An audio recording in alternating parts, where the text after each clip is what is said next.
Hey everybody, welcome to our live this evening. I'm JANÉT Jones with Spiritual Gangsta Certified, joined by my co-host Marie Rousseau, aka JOVI Saturn. Say hi, Marie. Peace, everybody. Welcome today. And we are joined by an amazing astrologer. I'm sure we could come up with so many different things we could say about how Ra has taught us, inspired us, showed us astrology in a way that made us students of it forever, basically. Yeah, I know. He'll get you to stop. No, he won't get you to stop reading books. He tells you to go read, but you get under his tutelage, and after a minute, you're all like, I have the world. We'll get into that about how you have the world as your teacher for astrology. Yeah, so everybody please welcome Ra Akhu of Cozmophyzix. Peace, Ra. Peace. So happy to have you here. Yes. So many people in the comments when we went live last were talking about how have I not seen Ra my whole life? Where has he been my whole life? Well, he's here. Yeah, where have you been, Ra? I've been here on the internet. Instagram is where I be the most. Yeah, Instagram and Facebook. You know, I would say too that probably a lot of astrologers flew under the radar when that because nobody talked about how a lot of us lost pages. There was a big sweep of people losing accounts, social media accounts. So visibility dropped for a lot of people. That was one of the things that happened to Ra. He had on his Instagram, what was that, 2 years ago, he had amassed 50,000 followers and then ended up getting hacked. And I'm not laughing at that. Look, just as a side note, my little Jupiter in Capricorn makes me laugh at Capricorn stuff. This shit don't really be funny. He got shut down. No, and you know, I laugh when it's serious. Maybe it's a nervous laugh or an acknowledgement laugh, but whatever the case, I'm not always laughing because it's hilarious. It's a reality check when you get hacked. Yeah, yes, it is. That it's not yours. Right. You can't really protect it. Okay. So, you know, everything you're doing is third party. You know, your email goes through a third agent between you and the person that you. So they hacked my email and then got into my subscriptions or whatever from there. So what the whole thing did was it showed me how much actual reliance on social media, my career or my work actually rely, how much upon that it actually relied. Yeah. And it took a while. You see, it didn't, because business didn't slow down for like 8 months, 9 months. And then in the 10th month, it was like, wham, you know, and I had just started rebuilding. Now, I suppose I could have rebuilt it in a period of 4 months if I got on it right after it got hacked. Yeah. So, you know, that's what the experience did. It showed me how much I benefit from using it. Okay. I think that like that experience, I mean, I get all kinds of scammy messages and all sorts of things. It's so common, like Marie was saying, like when it was going, I was like, what happened? There was already people that would pretend to be you. And right. And then jump in my inbox sounding so unlike you, asking me that I want to read it. And I'm like, it got crazy out here for and me. You know, it makes it just to tie. Oh, go ahead. What were you saying? No, go ahead. I'm going to respond to what JANÉT said, but go ahead. Yeah, no, I was saying how it correlates with and as I said, as we continue talking, the fact that when Saturn was in Aquarius, how heavily does Aquarius being the sign for astrology itself. And also at the time it was in Taurus. So there were a lot of astrologers, if we just want to talk about the astrology community, that really relied Saturn on the social network technology aspect of their business. And once that slows down, once you stop interacting with the crowd, then Saturn and Pisces went through, and there were so many people that went Underground. It was so easy to crawl out of that muck. But yes, go ahead. Answer to what you were going to say before you lose it. I forgot what she said. Oh shit! I was talking about people popping in my inbox pretending. Yeah, pretending to be me, right? Dude, that was a humdinger. Okay. Okay. I grew up. I was always the weird kid. I always had interests that were outside of the common consensus. You understand? Everybody I was growing up, they weren't interested in history, ancient African history or American history. They weren't interested in metaphysics or any of that. But I was the one, right? So when people called me, you know, they would make fun of me all the time. My nerdiness, right? No. Okay. Right. So I got used. I steeled myself to that. And I'm an artist, a visual artist. When I went to Duke Ellington School of the Arts, I influenced the whole class. You understand? So I was used to people imitating me. But I had never been impersonated. You understand? So when all of these false impersonators came up, that was crazy. Okay, you know, and because I had other pages under other names, people were contacting me, trying to be me. Okay, like I'm the Black Brahmin on Instagram as well. Okay, I have another page for my political shit on the Black Brahmin, right? And it's like they would try to hit me up on that page as Ra Akhu the Cozmophyzix, right? And I'd be like, really? So I got one of them. I said, look, I can't pay you by PayPal, but if you give me your address and your phone, I can wire you the money. You give me your name and your bank I can wire you the money right now, and I want to buy a reading for 8 people all at once, right? So this is how I was getting them, but knowing their address, most of these people, I'm telling you, you think it's just one country. Yeah. These people were all over Russia, Czechoslovakia, Poland, Vietnam, African countries, the Sudan, Nigeria, and Ghana. You understand? So I got enough of them.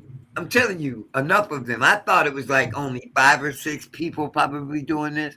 Yeah. No, there was a whole lot of people impersonating me. So I get that. But that's anybody with a large following on IG. True. Literally anybody. This is a social media result. You know, this is a result of social media. Yeah, you're not going to be able to not run into the sort of issues that we do online with people, especially people looking for loopholes to be able to do dastardly stuff. I mean, do you know how many Elon Musks are on Twitter? Only one of them is him, okay? The other 58 that you might see, you know, is not Elon Musk. Right. So well, you know, speaking of you losing your pages and going into where the astrology is everywhere, even, you know, outside of yourself, were you not going through a Saturn return when the loss of the page, the second one? Because for all my baby astrologers, you believe you have one Saturn return. Now, if you live the longer you live, the more you'll have, you know, but you'll at least be, hopefully, God willing, you'll be guaranteed at least 2 or 3 Saturn returns. So I would say that when you stretch nowadays. Yeah, it's a stretch. Well, hopefully I'm saying hopefully they find a way to let us live for another 200 years or something. I want to see these planets move. That's why you want to be around. You actually right. Planetarily nosy.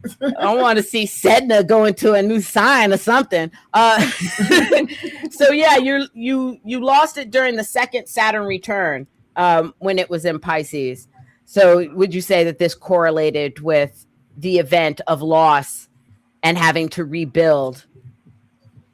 Yeah, that's exactly what it is. That's what Saturn is, really. And it is not necessarily a loss as it is, as much as it is a process of moving to the next level, graduation, because it forced me to access resources that I was not accessing because I had built a reliance upon them. You see what I'm saying? So, but so Saturn is always about tearing down, leveling, and rebuilding. Tearing down. So, and Saturn is never a time where Saturn is not working. See, people think it's just Saturn. It's just the Saturn return that I got to worry about. Saturn Saturn is in operation every single day. Number one is everything mathematical and that depends on math. Yeah. You see, the numbers. The world, right? For sure. Yeah, and it goes half the world right there. Okay, and harmonies in certain mathematics. Saturn is exalted in Libra, so whatever it is, harmony is a need for mathematical interplay going on there. So Saturn is forever in one house or one degree or another in your chart. He's breaking away from one aspect and going into forming another immediately. So his work is never done, and neither is yours. Right. Great point. Right. Okay. So in the second Saturn return, I'm ready for the worst. I am what some people say. I look at the darkest side of a delineation, and I bring light to it, as opposed to me denying the existence of that potential. I entertain it fully and try to think of several ways for them to deal with it. But really, all my years in astrology didn't prepare me for my second Saturn return. Nothing prepares you for you. You know it's gonna rain, but that didn't prepare you for that storm that's coming. Right. Until the storm hits your house, all you was able to do is predict the rain. It's getting ready to rain. No, that is so important.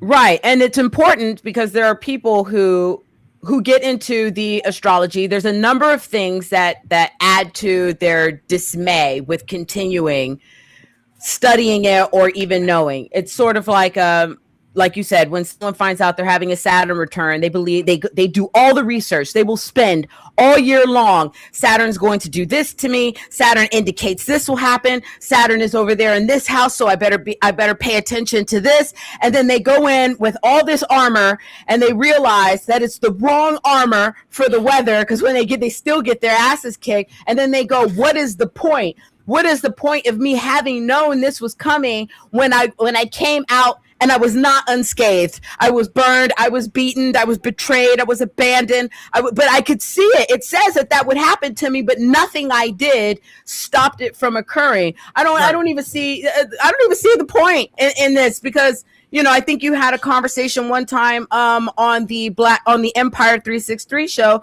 where it's like, well, do I have to wait? I have to wait for certain things to happen in order for it to indicate that it's going to happen. And you had an excellent response to this. We were all like, well, okay, well, manifest that what you imagine happens right this second. Make it happen right now. And I just know that when it comes to just understanding astrology and how it works, there's a lot of acceptance that is needed in its understanding. It's sort of the same, if you want to use an example, people say that they read the Bible, right? Mm-hmm. Well, they said that the Bible is actually written on like a 12th grade reading level. So in order for you to have reading comprehension, you have to be reading at or above that level, not only taking in the words, but comprehending it. I would say that astrology probably falls a little on the same line as well, where you can look at all the symbolism, but if you don't have a wide purview understanding of what it is, then you would be dismayed that I knew a Saturn was coming and I couldn't do anything about it. Or, Mars hit, and even though I had all the information and read 15 books about Mars, I still got Marsed. What's the issue here? You said it good one time, Marie. I'm sorry, Ra, you want to go? No, I'm gonna wait until you finish. Thank you. No, Marie had said one time, because I would have people younger than me who hadn't yet been through a Saturn return ask me questions about theirs. no matter what I would say, I always would go, just because mine went the way it did, that's my path, right? That's what I had to deal with. However, that is not to say that you won't face, Saturn keywords, challenges, restrictions, like setbacks, like all these different things. And everybody would always be like, well, you didn't know about yours, because I hadn't yet fully gone into astrology. So I didn't know I was going through a Saturn return when I was going through the worst part of my life. And if you don't know, like, you just think everything's terrible. Well, some people think that if you know about it, it's gonna be a breeze. And I'm like, it don't work like that. I'm sorry.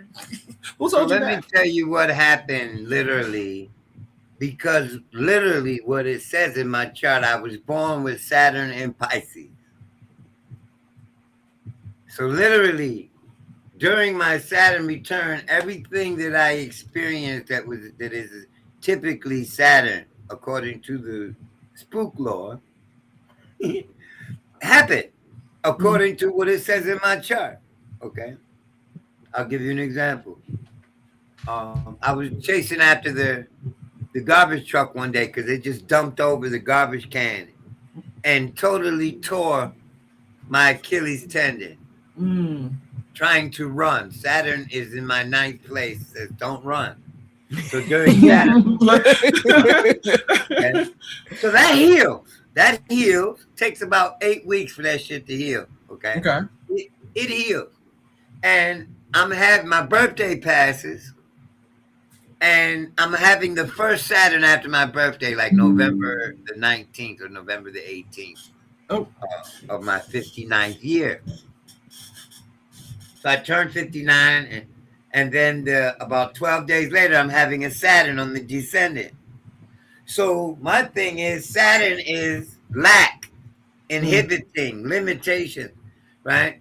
And Pisces is sleep, right? And Saturn is the ruler of my 7th house, my partner. So on this day, I'm doing everything in my power not to wake up my wife. I'm gonna let her sleep today. Trying to appease this motion. Right. And so somebody brings something to the door. I jump up, a delivery comes. I don't want her to get up. I want her to fucking get her rest.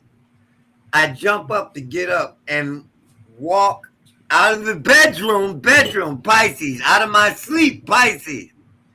And the black Saturn cabinet that is normally tucked away out of the doorway, one of my kids had pulled it out. Oh.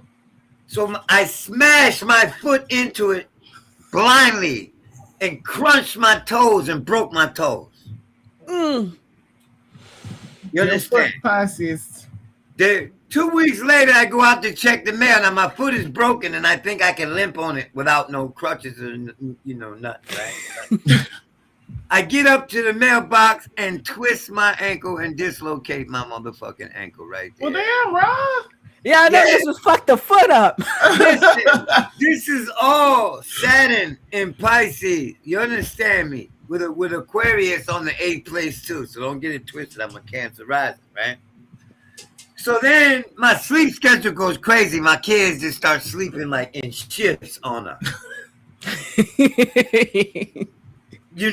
If you understand what I'm saying, they're not all sleeping at one time. Right. They're sleeping at different parts of the day. So I would notice one of them is up in the middle of the night. I'm not gonna go to sleep until they're in bed, till they're asleep. Or else the next morning that's my ass. Okay? And so the Saturn hit me in ways that it was a reality check, because Saturn in Pisces will smash your ideals. Okay? Mm-hmm. And it's like the Most High telling me, don't forget you're getting older. Don't forget Saturn in retrograde in Pisces. And my birth chart is the promise. See, it's a lot of people don't realize your birth chart is what is promised to you.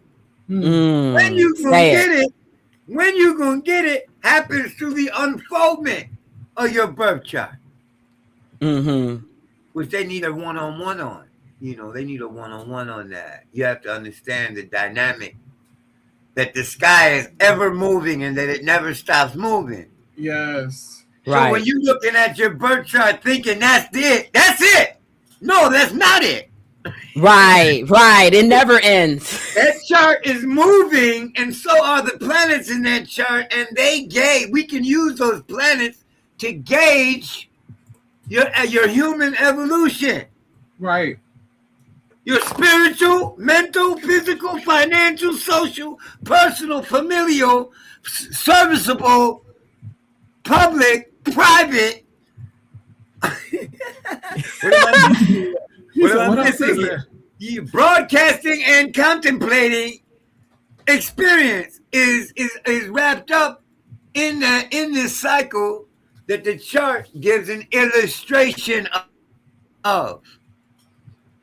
I'm going to add an illustration of that while you're talking too. Okay. That's really what the chart does. It illustrates. Yeah, you need to see how it unfolds. Because as the planets move through the chart, so do the events of your life unfold according to that timing. Your promise comes true. Is it showing? Can we see it? Oh, no, you have to hit show on screen.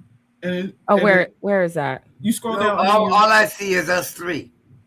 I thought you could do it. It's okay. Oh, okay. See, it's what he's demonstrating is this. Let me slow it down so that we can get an actual. There it goes. Yes. This is happening every hour. Every hour moving forward, the chart is doing this. Yeah, this is fast forwarding from what we see here. This is fast, yeah. This is every minute. Every minute. Yeah, the chart never stops moving. So you have to understand that, if you're 30 years old, we're looking at a chart for 30 days after your birth because that is the chart for this year. Right.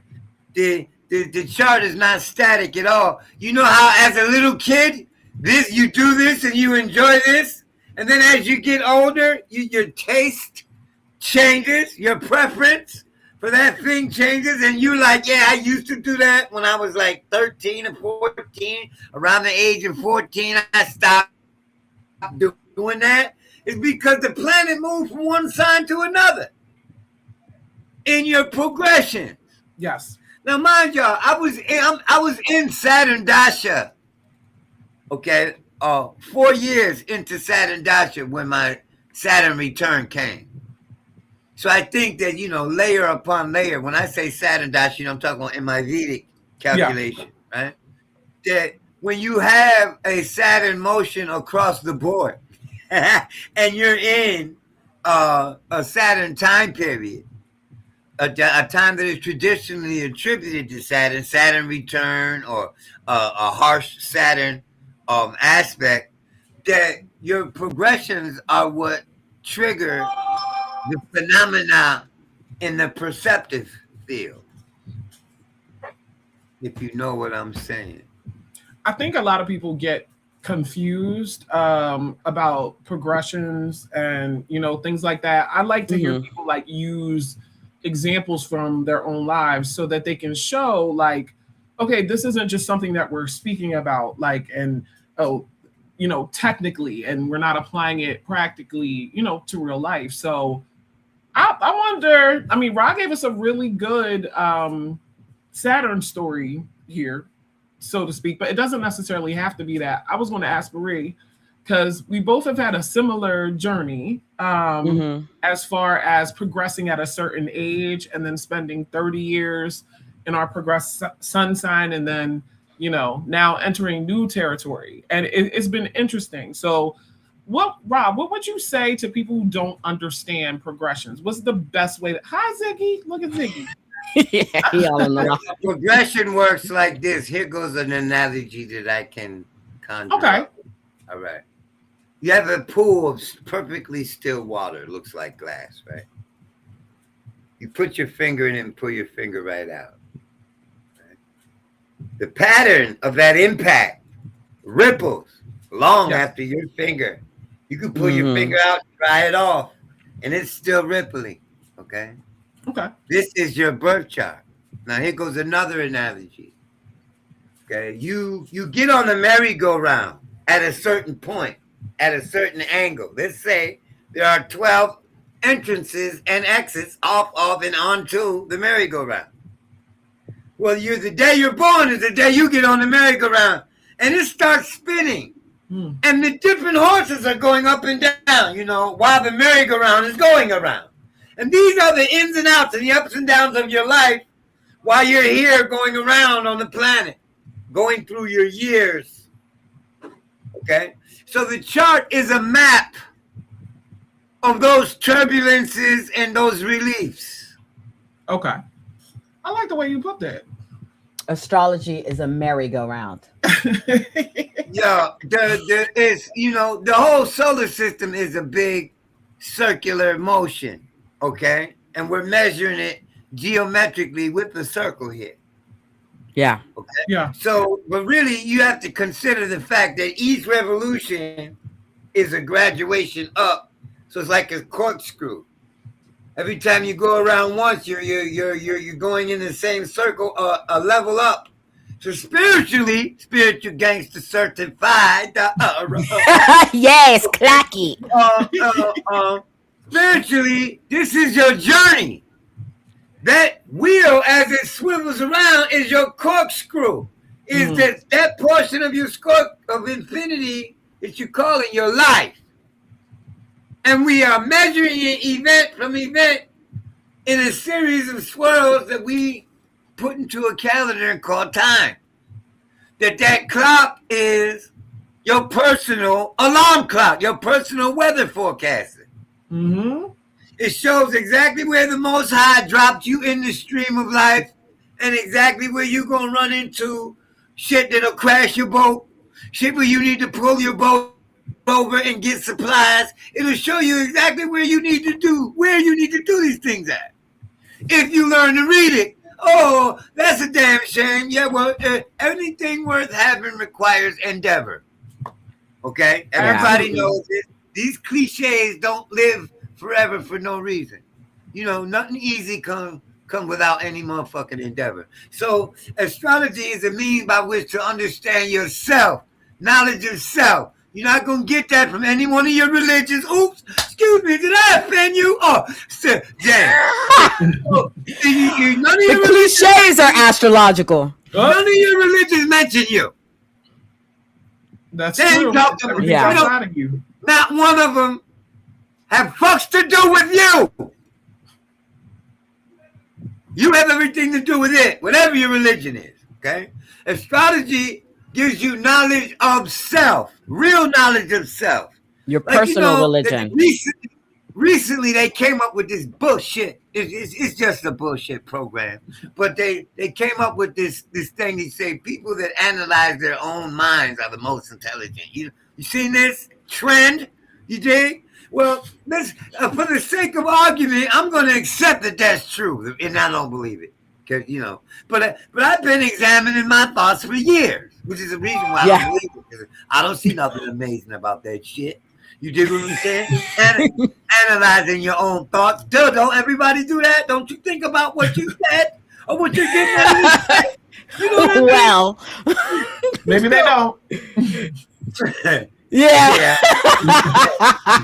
So, but it's normal for me.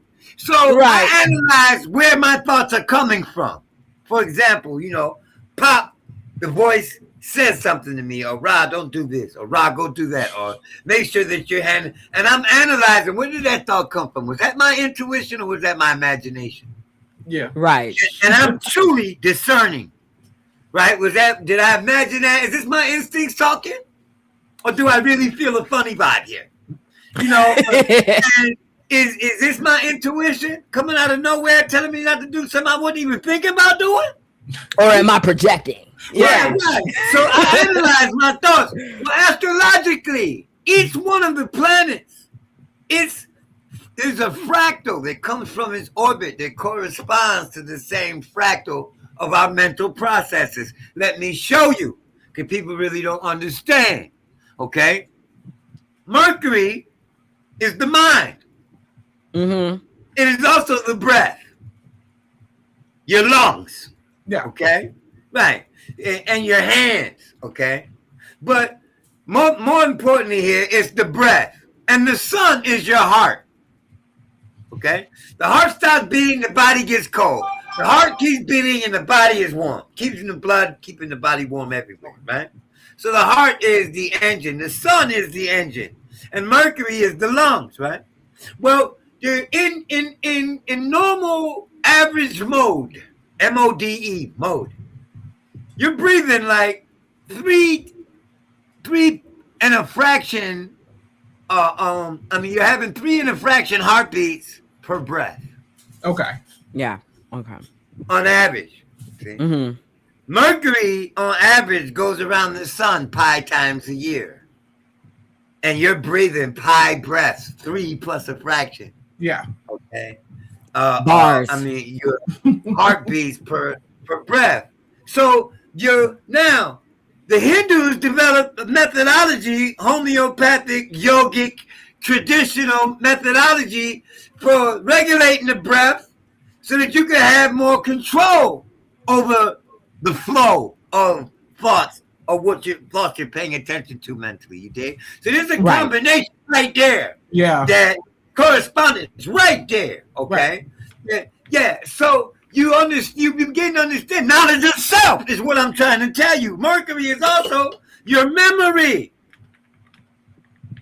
Okay? And your ability to receive and to convey thought transference and thought reception. My phone just said Mercury time right when he said that. I have planetary hours that announce what it's Mercury time right when you said Mercury. See, our thoughts are constantly downloading the aspects of the turnings that are going on up here anyways. But you even dream your planets, okay? Yes. Like, you say to yourself, I'm having a Mars at the ascendant today. Transiting Mars is rolling over the same degree the ascendant was in when I was born. So I'm going to go to sleep so as to avoid any fucking conflict with anybody or anything that gets me upset in a Martian way. I'm going to take my ass to sleep, right? So at this point, Mars is in Cancer, right? So I go to sleep and I'm dreaming that my house is burning. That my Cancer is Marsing. Yes. That my Cancer is Marsing. So a whole ancient battle in the house. Yo, so let me show you some other shit. How you dream your chart, okay? I'm having a progressed Pluto motion on an angle. And so is my wife. We in the bed sleeping. Just as I dreamt, I slipped on the side of a mountain and was sliding down the mountain to my death. Mm-hmm. She dreamt that she was in a house with a psychopath who was looking for her. And the moment that he found her to kill her, I had slipped on the mountainside and I had grabbed her in my sleep because I was sliding off the bed. Woke up at the same time dying. Damn. Yeah, in our dreams. Okay? Please. So, it's like I discovered that you dream the transits and your progressions when back in 2001, I think Mars was in Leo in the month of April or August. I know it was an A month. Okay, that's what I remember. So it was either April or August. And Mars was in Leo, squaring my sun at 7 degrees of Leo. And when Mars hit the ascendant, I was sleeping. I had a dream I was getting attacked, Mars, by a man-eating lion. Okay? When I woke up, my computer was right there on the nightstand with the astro clock, 2-time astro clock revolving. I had that dream as Mars was rising. Exactly. Wow. So I started looking into that. I started looking into the astrology of dreams with my clients. As an astrologer, you get to explore. Yeah, that's the best part. Techniques, everything. To the point where, for the last 4 or 5 months, I've been treating my clients to the mother eclipse reading. And your mother eclipse can be anywhere from 200 to 1,500 years old. I found mine. Okay. You can use that chart as a radix, as a root chart. In other words, treat it just like your birth chart. That chart might be 1,000 years old. Yes. Okay. See, y'all, this is why we tell y'all to tap in and tune into this man because of stuff like this. Marie, did I guess what did you want to make sure I drop the link now so we can let people know if you want to come up and experience Ra? He is talking about astrology now. We plan on talking about a lot of what we love about it, but this is an opportunity for you to come up and have this man read your chart. So we're going to drop a link. I'm going to give him a break before then because I respect Ra's time and he be going. So before we even start that, how's that sound? Sound okay with you, Ra? We'll give you a 5-minute break before we drop. Yeah, that's cool. That's cool. Okay. So yeah, when the 5-minute drops, then we know that we're getting ready for Ra to do readings for people to demonstrate it online or live. So just as a side note, if there's something that you do not want to discuss, that you don't want brought up, just make sure that you make note of that. With your birth information, you better submit that with the request to get a reading. And time of birth is needed. Definitely. If you're unsure, now, also to add, I was getting ready to say too. If you don't expect me to be accurate if you don't have your time of birth, so don't come up here playing. Right. And also, I would say, Ra, would you be open to the people who don't have their time of birth getting a kind of a preliminary rectification? Because Cosmophyzix does have a method to rectify charts. But what I would say is that if you do take that avenue, whoever doesn't know their time of birth, you have to be prepared to answer a series of questions to pinpoint a time of rising for you. So if you're unwilling to do that, then I would just wait to call him on your off time. But if you don't know your time of birth, the way I want to say that. Okay, say it your way. Was mine too nice? Yeah. Yeah, fuck. They don't realize the importance. If you don't know your time of birth, then everybody should understand this. I use the 8th place method to determine what your ascendant might be. Right. There's no guarantee that we're going to get it. It is no guarantee that you know your time of birth. I don't care what's on your birth certificate. Okay? Because it's really about what time your blood was oxidized, not what time you crawled out of your mother. Mine was 4 minutes off. Okay? So my point is, mine was a whole hour and 20-something minutes off. Damn, right? Mine was like 14 minutes off. So, the thing is, your perception is what matters the most. Okay. But understand it. To every human being, I don't care how healthy your parents were. I'm so sick of this song. Okay. Every day. Yeah, I have to explain it every day. I don't care how healthy your parents were. I don't care what your nationality is. I don't give a fuck what your religion is. Okay. How well you eat, what your nutritional value, how healthy your mother was. When you were born, if you're a human being, which you gotta be to be watching this, okay? You were born on this earth, your thymus gland, okay? You don't understand what I just said because I'm toothless? Your thymus gland, THYMUS. It does not fully develop until puberty. No matter who you are. No matter how well and healthy your mother was. Yeah. No matter how perfectly healthy you think you were when you were born. Your thymus gland is not perfectly mature until puberty. And it is responsible for building the cells that bolster the immune system. So all I said that to mean what? What the fuck has that got to do with what time I was born? Okay? Well, when you come to this environment out of your mother's womb, you have to acclimate to the climate and the environment and to what you're going to be exposed to. Yeah. You're going to be exposed to microbes and germs and all of this. And your body, everybody, has a reaction to this shit in some subtle form. Right. So some babies get earaches, some babies get sore throat, some babies is lactose intolerant, You dig what I'm saying? We all have different malfunctions until our immune system levels up. And this doesn't happen until puberty. So don't think that you're superhuman, super healthy, you're made out of fucking metal. No, I never had anything wrong with me because I'm talking about headaches, sinuses, how a cold affects you. Everybody catches a cold. Yeah, everybody doesn't react to it the same. Some people, the cold attacks their nasals. Some people get earache. I know a girl, she just constantly gets earache. When she gets a sore throat, she gets earache. When she catches a cold, she gets sore throats and earache. Yeah.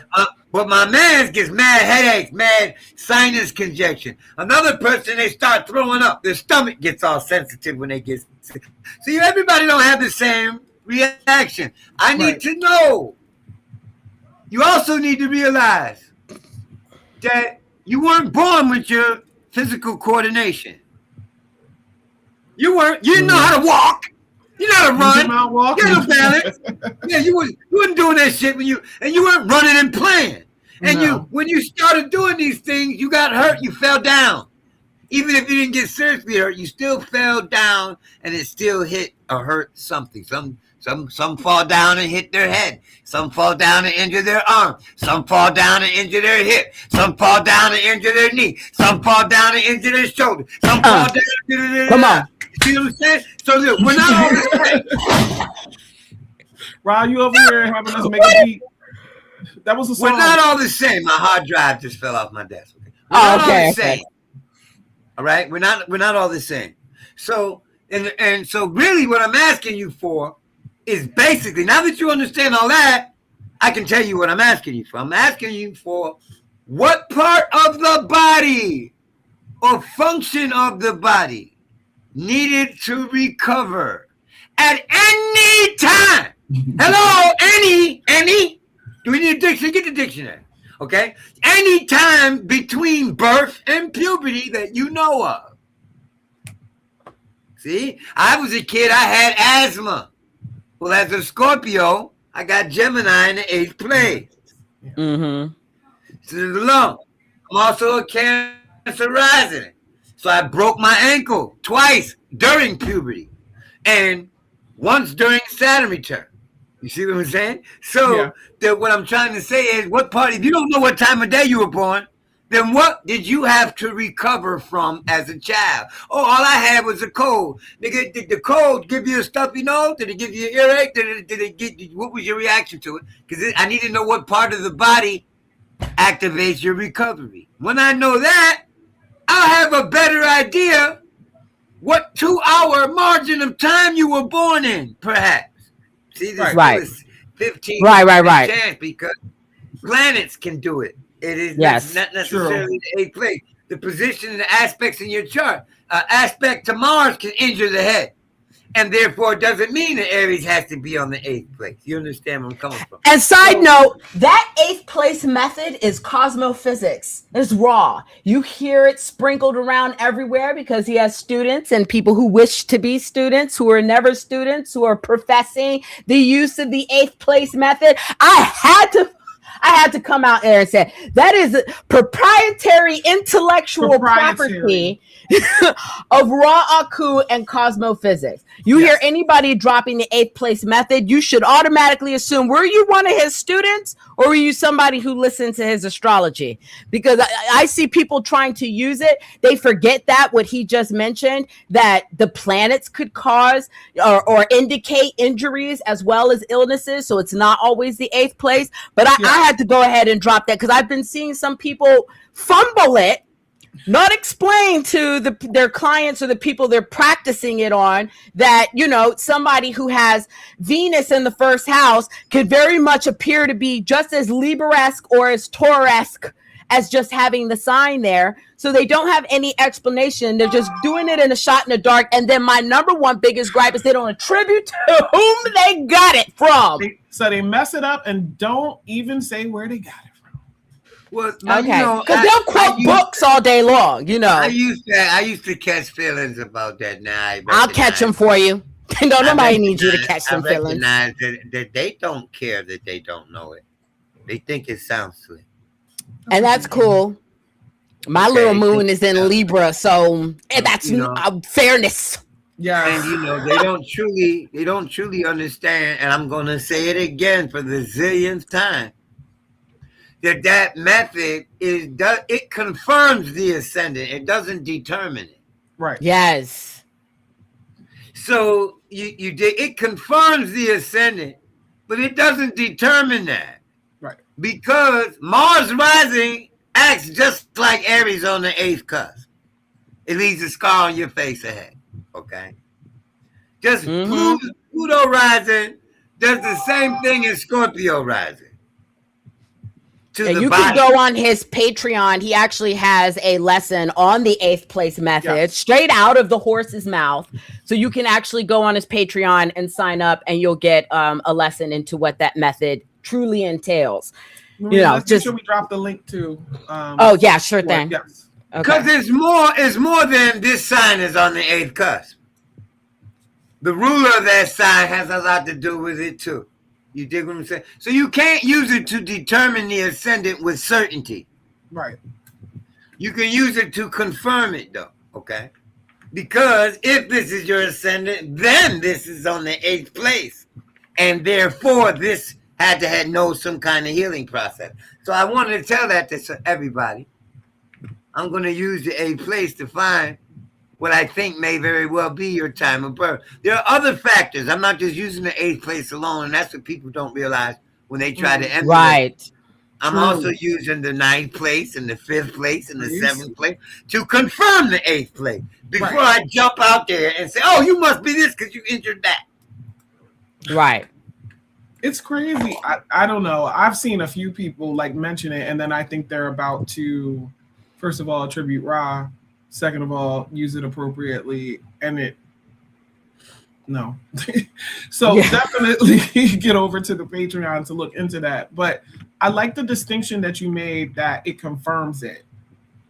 Because even when talking to you about my own chart, which Ra rectified my chart, y'all, and the process and everything that he does, it makes a lot of sense. But when you think of astrology mathematically, it makes even more sense. Ra asked me questions about what I had done or what had occurred.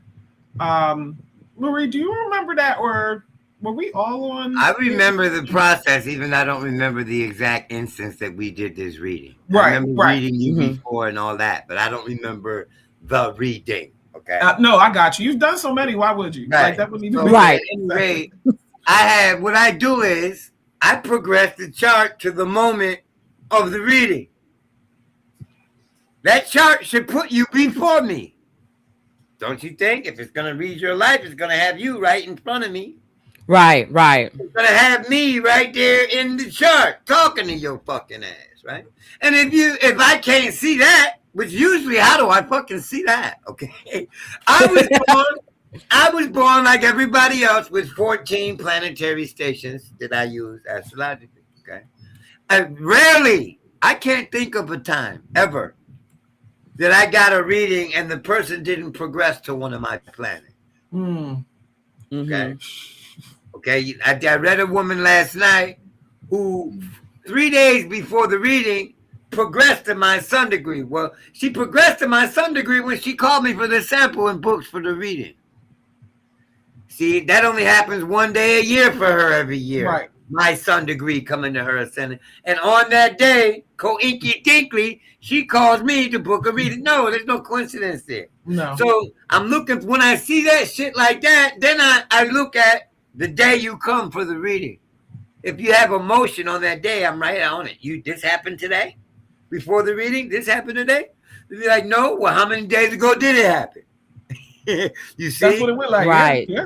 Yeah, if they say it happened 3 days ago, then I know that the time of birth they're giving me is causing the progression to slip 3 days before it should. I know how to calculate the time needed to bring it into sync with your perception of what is happening. So in other words, you say it happened on Monday. The time of birth you gave me said that shit happened today. There's a difference of 3 days there. So I know that's anywhere from 12 to 15 minutes of birth time correction. This is why I find it so important that when you're looking at astrology, for example, with him saying that it must correlate with your actual, and the key word is physical experience, physical perception, not just like the thoughts or the psychological. What I find is that, you know, if you just deal with, do you feel this way or do you think this way, then the planets can indicate all of that for you everywhere. You know, well, I feel it's like this. Yeah, I feel it's like this. I think it's like this. But your physical self, and for example, just to give a progression story for my own experience in seeing it in the world physically, correlating with my own chart, which also lets me know that I have around the right birth time for me after it was rectified, is one day I am on my way, because I used to do background acting. So I'm on my way to a call. And as I'm having a Pluto in my progressed motion at the top of the chart, 10th cusp, which means that this Pluto should indicate or manifest physically in the outside world, out in public, right? Or having to do with my public image. So the first thing that happens is as I'm walking out of the house to go check the mail before I leave, now I'm out in public where everyone can see me. There is a man that is walking down the street and he's holding his side and he's crying out, "Oh my God, she shot me. She shot me." And I'm like, this just happens. Just people just walked in. My neighborhood is relatively quiet. Like there's nothing going on out there at all. It's always silent on my side of the street. So he's seeing this man in a white t-shirt walking down the street towards me, screaming that someone shot him. I was sitting there watching, and as he gets closer, I can see that he has red. He has, you know, red is coming from his shirt as he's holding himself. And I'm all like, "Do you want me to call the Right, a burgundy red, which is the color of Pluto. This is me having Pluto at Scorpio in the 10th cusp. So remember, this is where I'm at in the public. I'm experiencing a Pluto already. This man coming down, he's been shot. He's holding his side. There's burgundy blood. He's out in public. I'm asking him, "Do you want me to call the ambulance?" And he's all like, "No, I have warrants." So not thinking, I'm all like, do you want to die or do you want to go to jail? Do you want to die? So the issue of death crossed your threshold in public. Right, exactly. So this wasn't, you would think that would be the only thing to indicate it. So that was, mind you, just so that someone goes, "Well, what happened at the end of the story? He just left it like that." No, I did call the police and let them know which way he was walking. They're like, "Do you want to talk?" I'm all like, "No, man, just he down the street. He on this street. See about him." And I had to go. So I go to my calling for the background acting. I'm still having the Pluto. And this scene in particular, we're supposed to be like at a bachelorette party or like at a club. It's supposed to be a wedding party. And we're supposed to be the patrons, the girls in the audience going, "Yeah," you know, like some Chippendale stuff, like the men's supposed to come out and dance for you. So the first man that comes out, mind you, I had no idea because I'm not reading the script, so I don't know what they're saying. They said, "Welcome to the stage. Come to the stage. It's Scorpio." I'm all like, "You've got to be shit." So I'm in the front dying laughing because nobody knows that I'm having a Pluto in the 10th cusp, that I'm watching a man do his little stripper sexual lusty thing on the stage whose name happens to be Scorpio. And I'm just in the audience going, "Having a Pluto today." So the idea is that these were physical things. This wasn't how I felt. This wasn't my just my psychology. Maybe my responses to all of it was very Pluto, right? But there was nothing about that goes, "Oh, well, I feel this way, so it should be this." It was clearly telling me all day long, your ass supposed to be having some kind of scorpionic fucking motion, regardless of how you feel. Right. So going into what Ra was saying about, you know, your perception, I think it's important to say that it is the physical perception. What happens to you physically? What do you see outside of yourself? Because the chart should correlate to your actual world. And once you realize that, you also begin to understand that you'll never get bored with astrology because you'll see it outside of yourself as well as inside of yourself. And that world is infinite. Now, I hate to interrupt. They're saying they're still getting a vacation message from me. Like on my end, it says like today, I'm live now, booked out. I don't know why this is happening. I don't want to hold stuff up because people are definitely trying to get their readings. So should we just send our money directly to Ra? I'll be in charge of writing down people's information that get their readings and inviting them up. Okay. So do you want me to, or do you have Cash App, right? Yeah. Yeah, take them to the Cash App and then send. Yeah, do it because that way, whoever sends it, we don't have to go back. Like this name popped up, so on and so forth. So drop your Cash App and then we'll get it after. Tag is getting dropped now. Okay. When you come up, you have the option. You don't have to be on camera if you don't want to. But we would prefer that you kind of participate in the reading because as Rob was saying, there may be questions that need asked of you. So we don't want to miss out on any of that. And when you send your Cash App, I'll say who it is. I'm going to drop a link here for you to join as well. So here we go. We're going to give Ra a little break first, but I hated to interrupt you, Marie. Go ahead. No. That was you're fine. I was just adding into the point of because I know that we have new people in here and you're kind of getting like a head of the game right here listening to this conversation when it comes to being a new person in astrology, because if you were anything like us, cafe astrology, we started off with the weakest pages and the weakest links and having to go around and find which books, and there wasn't really much guidance. And then when you first start, you have a perception in your mind of what you think astrology should be, and you really should empty your cup. You should empty that bitch all the way out, because what you think it should be and how you think it should operate will actually limit the scope of you understanding how to read it for yourself. Once you get into the mind that each keyword, like your little keyword list, I'm telling you right now, it's trash. Your keyword list is trash. If you have a keyword list right now, it's fucking garbage. Okay. You don't have the keyword list. And guess what? You never will. You will never have the keyword list to describe everything you need in astrology, because each sign and each planet indicates a million things across the universe that go underneath that is indicative of that sign or planet. You get what I'm saying? So even though you may have Mars and you're going anger, frustration, annoyances, fire, being focused, it's also ruling a species you have not discovered yet. It's like Uranus is social media. It's technology, it's innovation, but it wasn't social media 250 years ago. Nobody would attribute the keyword social media to Aquarius or Uranus 250 years ago because it had not yet been discovered, which is why you will never have the creator's keyword list for astrology, and you should always be searching for them. This will keep the carrot above.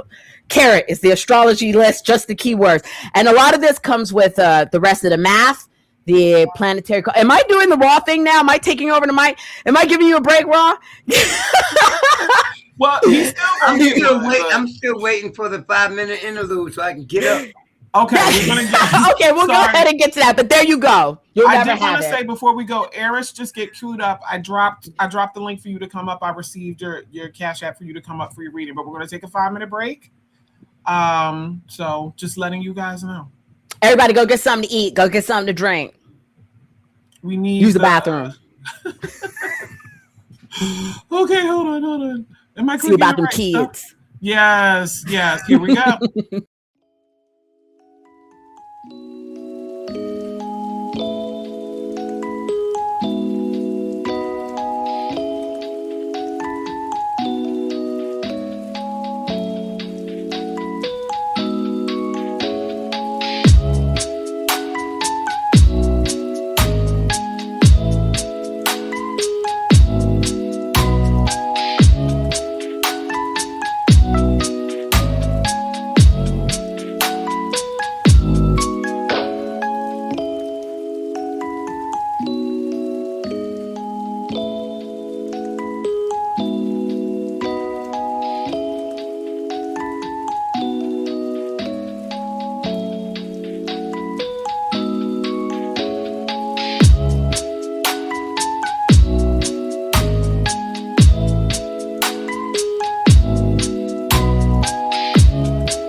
Hey everybody, we're back after the break. Yes. We're about to bring Eris up. Eris Danielle. Yeah. Welcome, welcome, peace. Peace. Hi, peace. So glad to have you up here. I just want to get your birth info. Sorry for the mishap. I don't know what it's doing. Because on my end, it's like I'm live. I'm like, I don't know why it's not working. So my apologies. Can I have your date of birth, please? Yeah, it's 6/27/1984. Okay. And your time of birth? 8:30 a.m. Okay, thank you.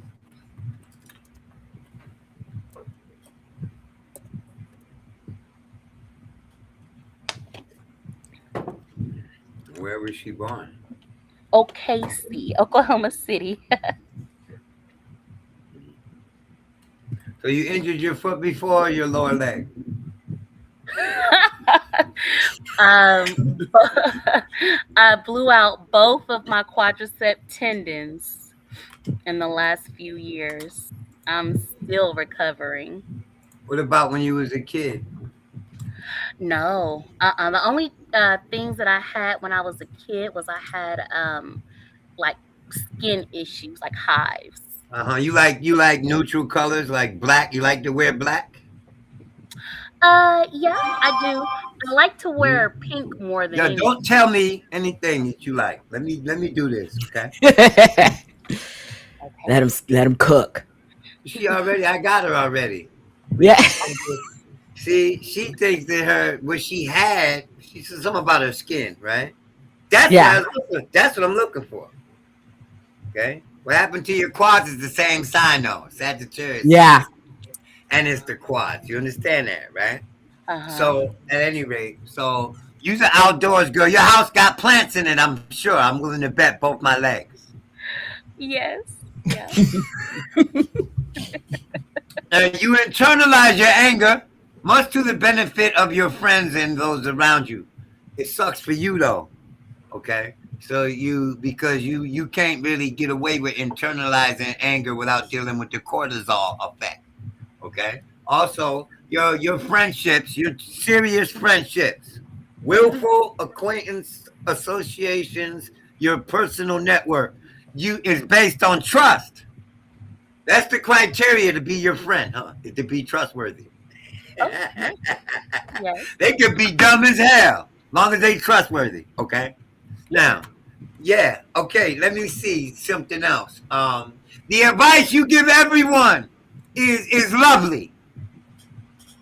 You fucking nerd. Oh. Okay. Look, she's a nerd and proud of it. Information junkie, memory off the chain. Okay? Wave that flag. Memory off the chain. She remembers everything. How you said it, how you were standing when you said it, what color, what the tie clip was decorated with that you were wearing. Okay? And they don't even remember the conversation at fucking all. All right? And let me see what else. Your mother ran the house. Is that the timer? Your mother ran the house like a CEO? Well, yeah. Let me see what else. You get your money through the transfer of information?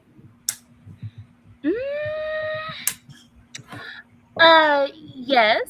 Mm-hmm. I'm a nurse. Okay. Well, that's not what I would call the transfer of information. Have you ever had a paperwork job or a job where you're answering phones or where information is the actual descriptor of the job you're doing, the transfer of information? Yeah, that's what I do now. Oh, wow. Okay.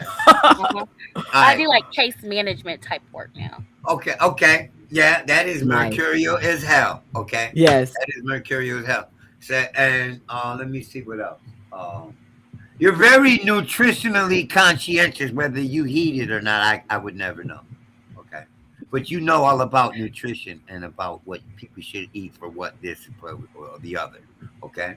Also, not just dietary health, physical activity, like a therapist or something. Okay. You're the type of person that has to love their job, Because when you don't, we need to leave you the fuck alone for 2 hours when you come home until you regroup. And let me see what else. Between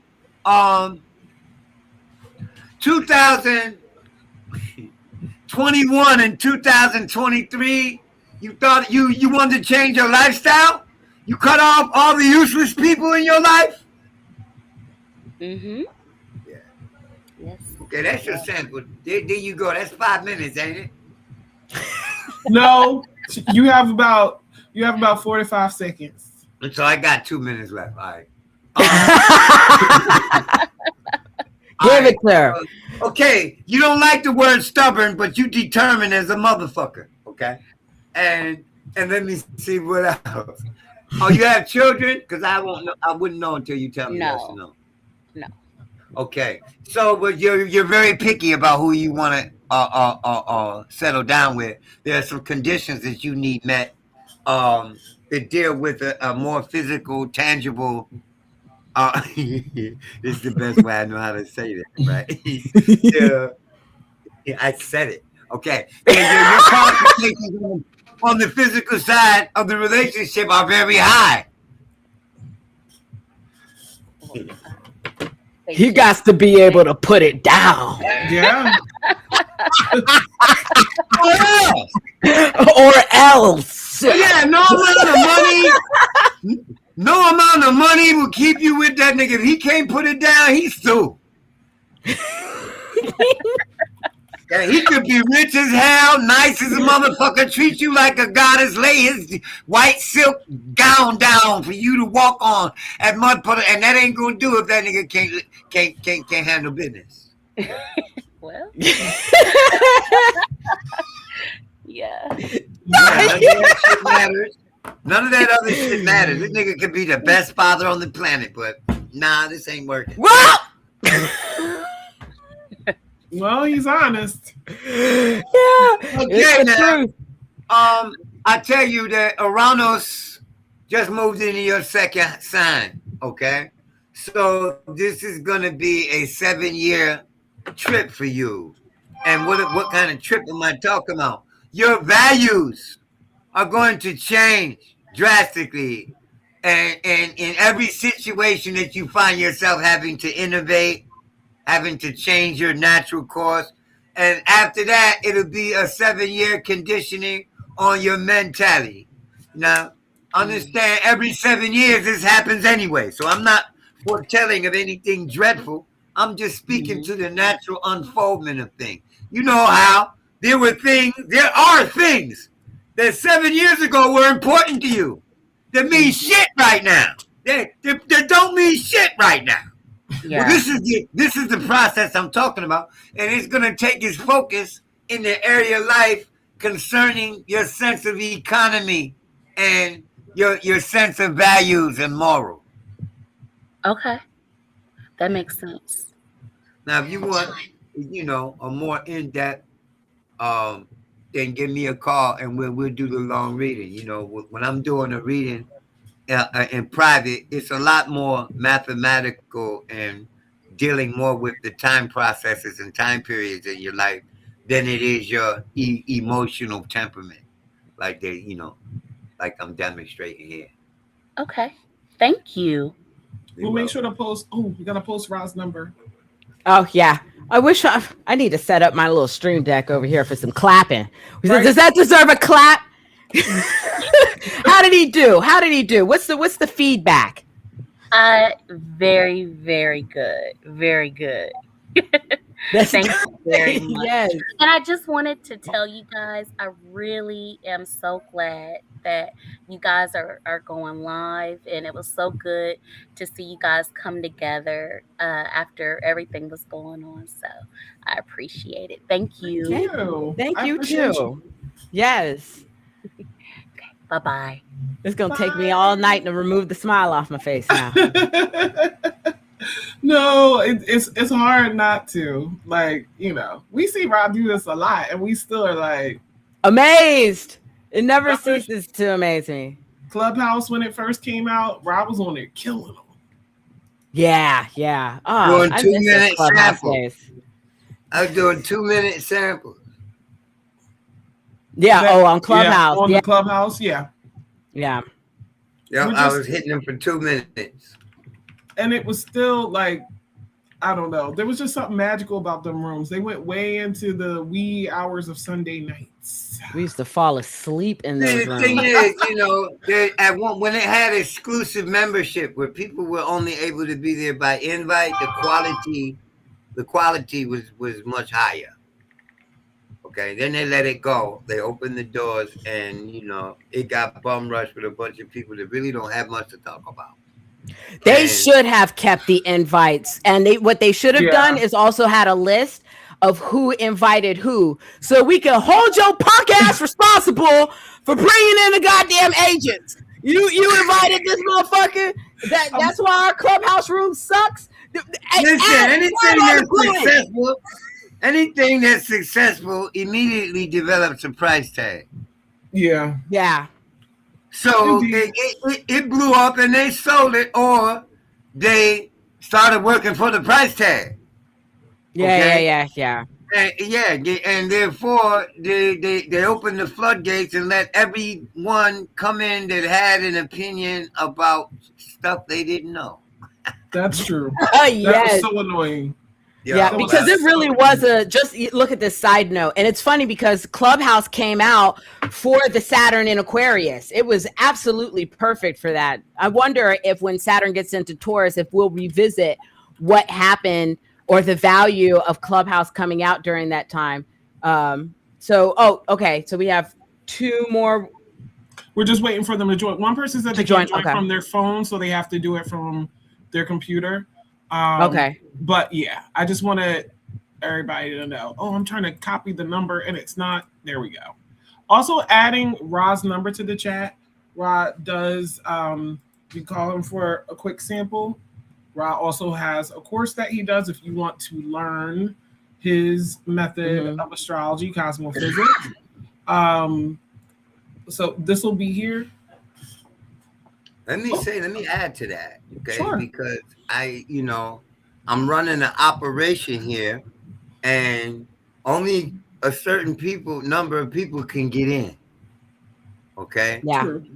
Well, my doors ain't open to just everybody. All right? You have to know, yeah. I'm a gatekeeper, whatever you want to call it. All right? You have to know how to add, subtract, multiply, and divide. And all the rules involved in those mathematical operations before you apply to my class. Before you come to my class, you must be able to do mathematics. Lord. If I have to teach you how to subtract 60 from 125, you don't need to be in my class. And who changes your diapers?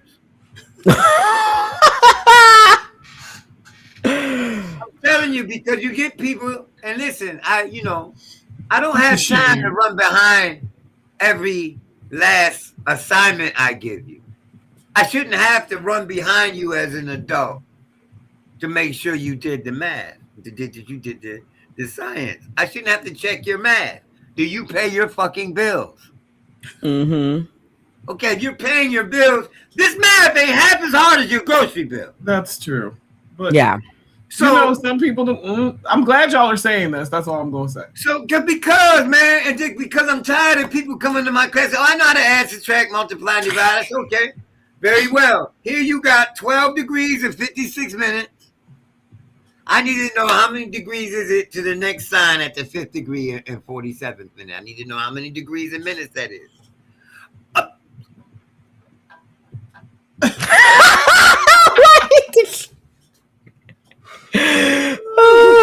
You can't add and subtract. You can't do base 60. You think base 60 is complicated? How the fuck are you telling me what time it is? You already know how to. You know how to tell time. You got base 60 down pat. Trust me. At 12:05, what time was it 15 minutes ago? Right. 12:50. Right. 12:50. I mean 11:50. 11:50. Right. Okay. You know that when you get to 60, you start counting all over again. Like, come on, man. Nobody, if I have to explain that to you, you ain't ready for my class. Please don't bother. And believe me, it happens more than you think.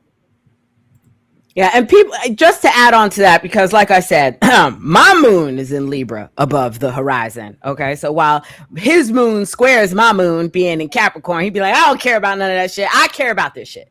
So all I'm going to say is that having watched many a student come through, having learned under Ra, there will be this misconception that it's just so difficult, you'll never be able to handle it, or that he's a hard teacher. I'm not going to take that away, that he's a very strict and succinct teacher with very little patience is a big fucking difference. So it's sort of like, you know, when you go into, you're paying like top dollar to go to Yale or something like that. You're not going to be sitting there fighting with your teachers and the instruction you're trying to get because you're at a prestigious institution where you're trying to learn and earn something so that you can go learn and earn on your own. So I will say that though it sounds intimidating, you can actually go on his website to see what that curriculum is. He teaches you how to build a car from scratch. So at the beginning, because it hit me too, why am I learning this? What does this have to do? Which is why I say you should empty your cup when it comes to astrology, all of my newbies. And they do this in astrology books too, but people conveniently ignore it. If you look at, for example, I'll show you. If you were to just pay attention to this book right here, this is one of the ones that we recommend to a lot of new beginners. This is the A to Z Horoscope Maker and Delineator by Llewellyn George, right? The revised and expanded version is this one, not the one that has, what is the name on there? The one that you shouldn't get, the one with the doctor. Dr. Clement. Something. Yes, because you want the original. Start with the source, right? At the very beginning of this book, before you even get into the delineations, there is this right here. Hold on, because I got to show it. All right? Okay? Because people don't pay just attention. So you know, Adonis is waiting. Not that you're... okay. But just... After this, I'll get... All right. You see this at the very beginning of these books, right? These are instructions on constructing a chart. Yes. These are instructions on mathematics of astrology. That part gets skipped to go right into, what does Neptune mean in my thingy? So Ra does what this book does in his method for cosmophysics. You are going to start with the few pages most people ignore. And then you'll get into, by the time you even get into the delineations, you won't even need them, even though they're good to have, because you'll start to look at the world through the purview of astrology. So we could go ahead and continue with the next one. Pardon for my interjection there. No problem. I'm going to bring Adonis up.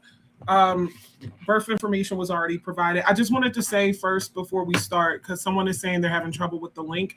So we switched to doing Cash App. So I'm putting my cash tag.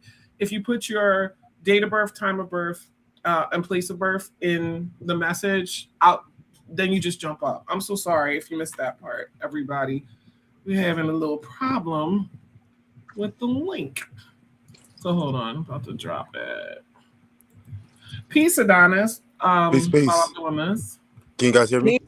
Yes, loud and clear. Thank you. So, I'm sorry. I'm supposed to be the one saying the information. I have the information. Just a second. So, date of birth. Hold on. Oh, I don't know if you put yours in there. Hold on. Is it showing up? It's not showing up for me. Hold on. Oh no. You can just tell us. I'll collect that. I'm so sorry. This will be better next time. It's July 6, 2000. Birth time is 1:53 p.m. Eastern Standard Time. And the location is Jamaica, New York. Okay, thank you. You used to get sore throats, champ? Say it again? You used to get sore throats? Something like that, yeah. So, yeah, sore throat, strep throat, laryngitis, tonsillitis, and any of that. Yeah, I had strep throat before. Yeah, okay. And you are deeply moved by the tone that people take when they talk to you. Absolutely. Yeah, you's an undercover chefing ass nigga. My man wants to know how to cook more than he wants to know how to read and write, and trust me, he loves to read and write, or read or write. Now, you had an interest in a foreign language? I do. You go above and beyond the call of duty to avoid criticism. They always say I go beyond. Your impulsiveness in relationships and your spontaneity in affairs of the heart has gotten you in more trouble than you would. Yeah, I don't do that no more. Okay, we take our time. So separation from one of the parents emotionally or actually. Yeah. And so grandma or auntie or godmama is the surrogate mother, right?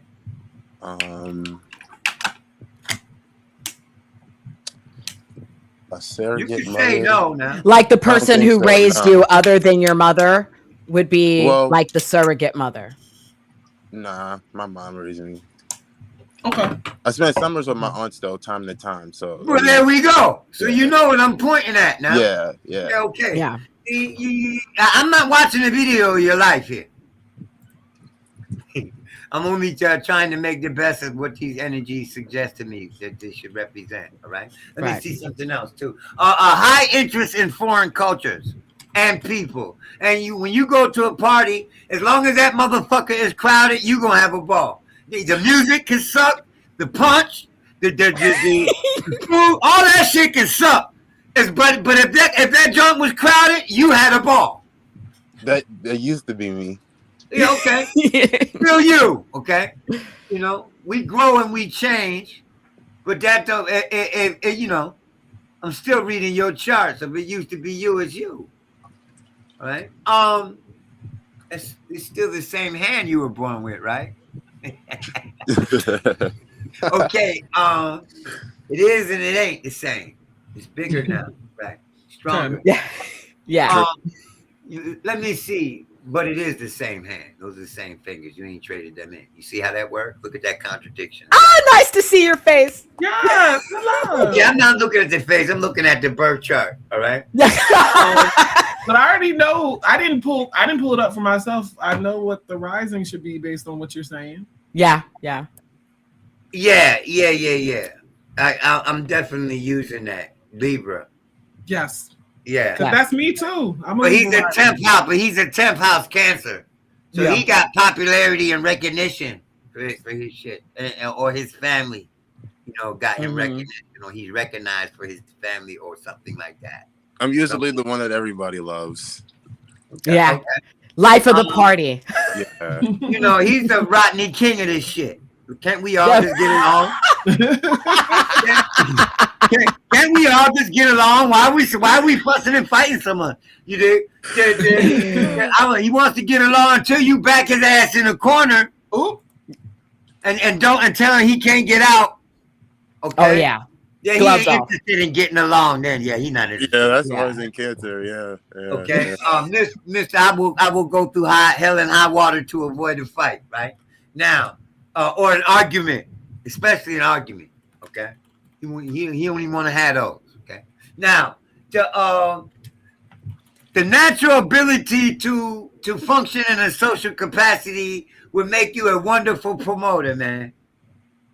Yeah. Or event organizing, because you know everybody. You know how to spread the fucking word. Yeah. All right, that's my sample. What like, I want to know what you thought. That's true. That's spot on. Yeah, he on a never-ending search to find his soulmate, even when he finds his soulmate. Oh man. Are you really my soulmate? We together. I know, but no, for real. Everybody thinks they my soulmate, so I don't know. I don't know. Cause see, but I'm gonna tell you, your soulmate was fashioned and born and raised in your motherfucking imagination. That's where we can find our soulmate in our dreams, Lord. Dang. We don't get to Sears and Roebuck check off the list of what we gonna get, really. Hey, a side note, Adonis, and for everybody watching, Ra is not inputting any of this in software. And this is something you learn in his class. He is doing this. He is calculating the chart in his head. He sees your chart in his mind. So that's why we sit here and wear a maze, because they're just like, like goofy children. Yeah. Because if all the electricity just went out, the majority of your astrologers would be out of business too. Yeah.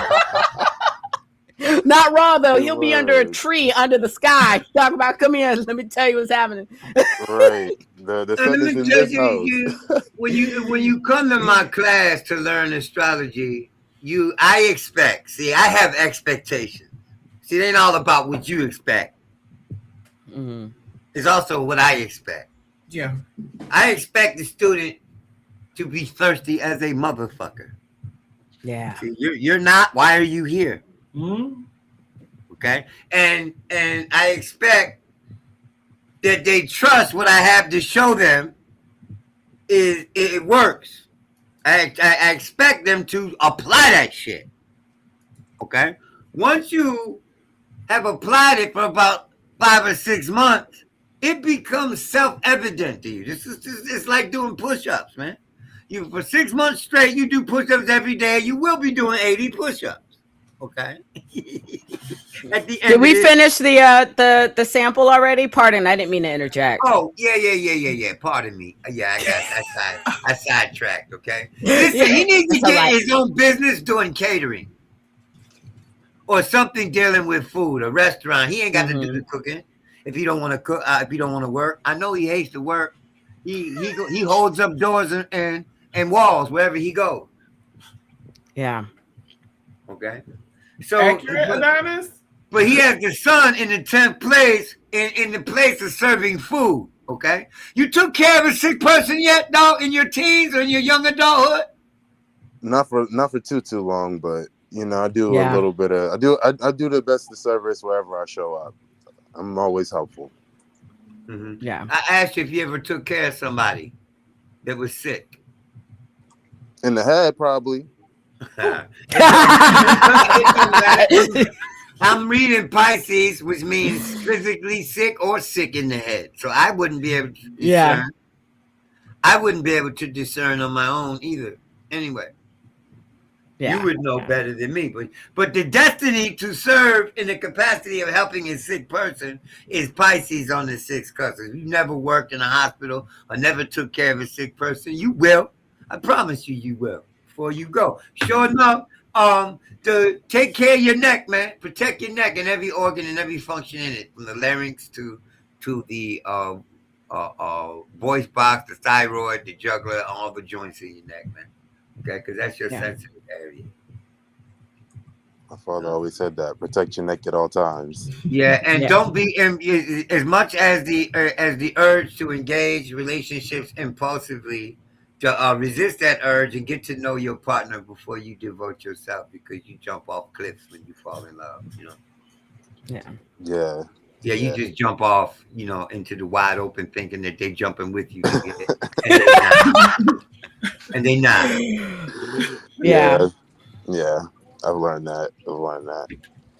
Yeah, they not. They're not as spontaneous as you. They ain't as passionate as you, and you know. So but you expect it to be equal. You know, that's another fallacy. Ain't no such thing as equality. True equality is an oscillation. Okay, because if you're both truly equal, then there's no motion, there's no movement. It's stagnant. So we both going up and down, and we both are helping each other, even though we are both doing something totally different, right? I'm going up, you're going down. I'm going down, you're going up. So as long as the opposition works together in harmony, right? You have equality.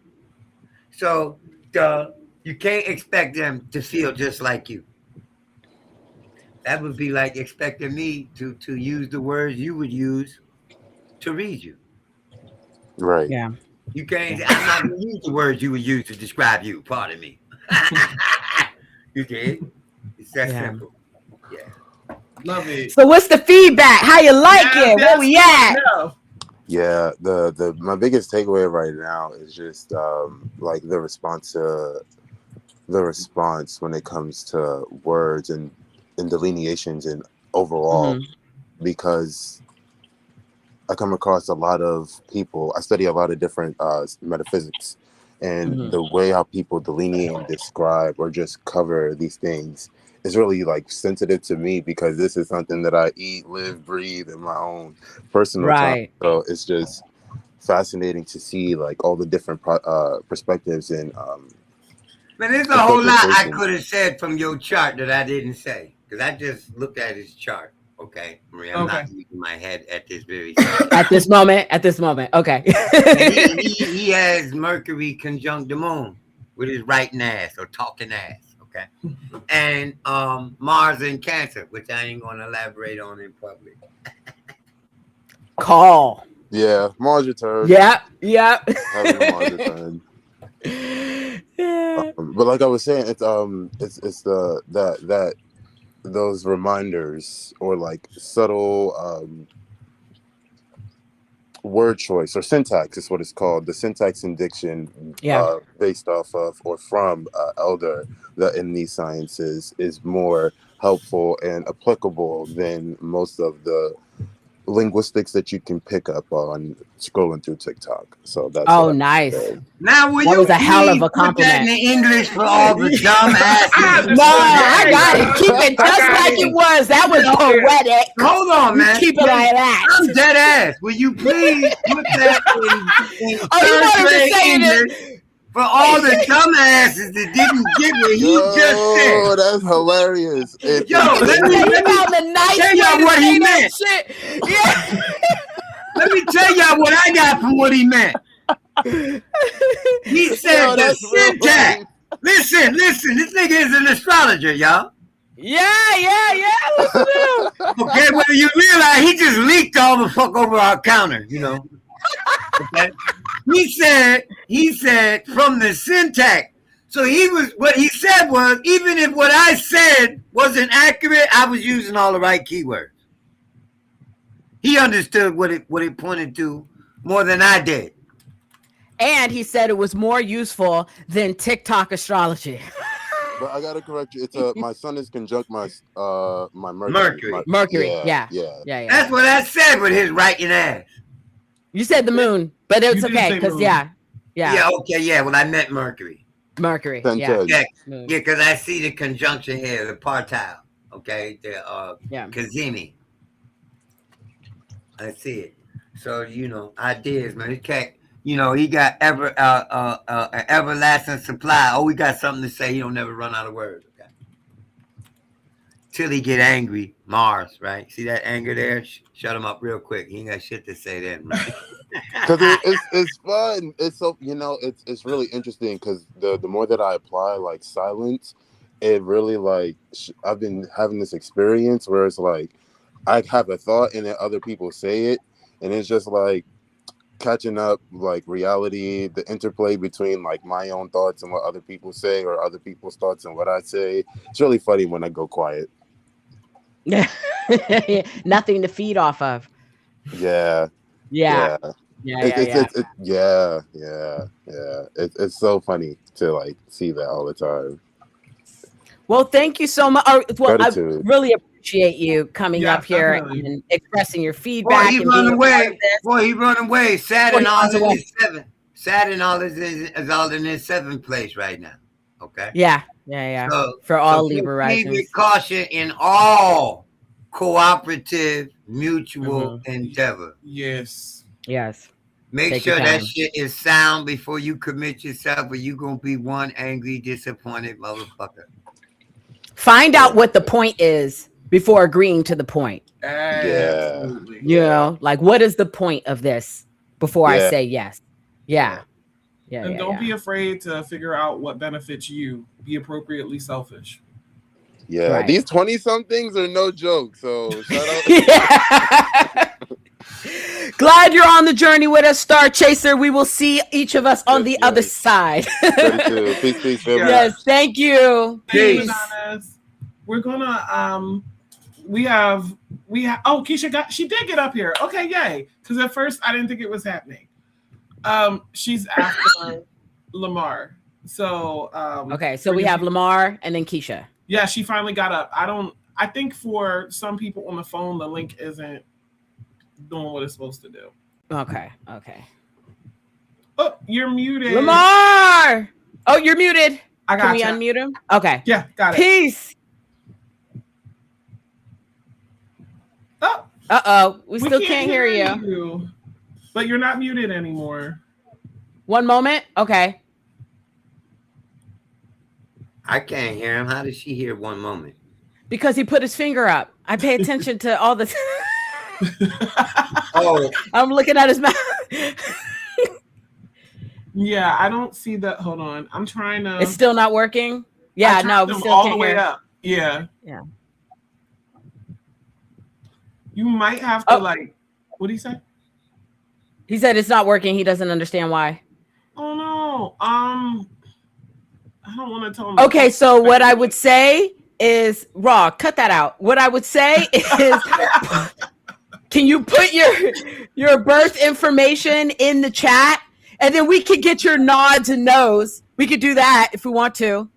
Hold on, he's muted again. Wait, it looks like no, now he's not. Like, what is happening? The headphones.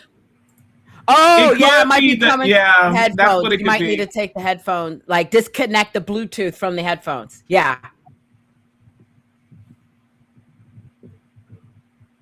Man said, I come to get mine. All that other shit.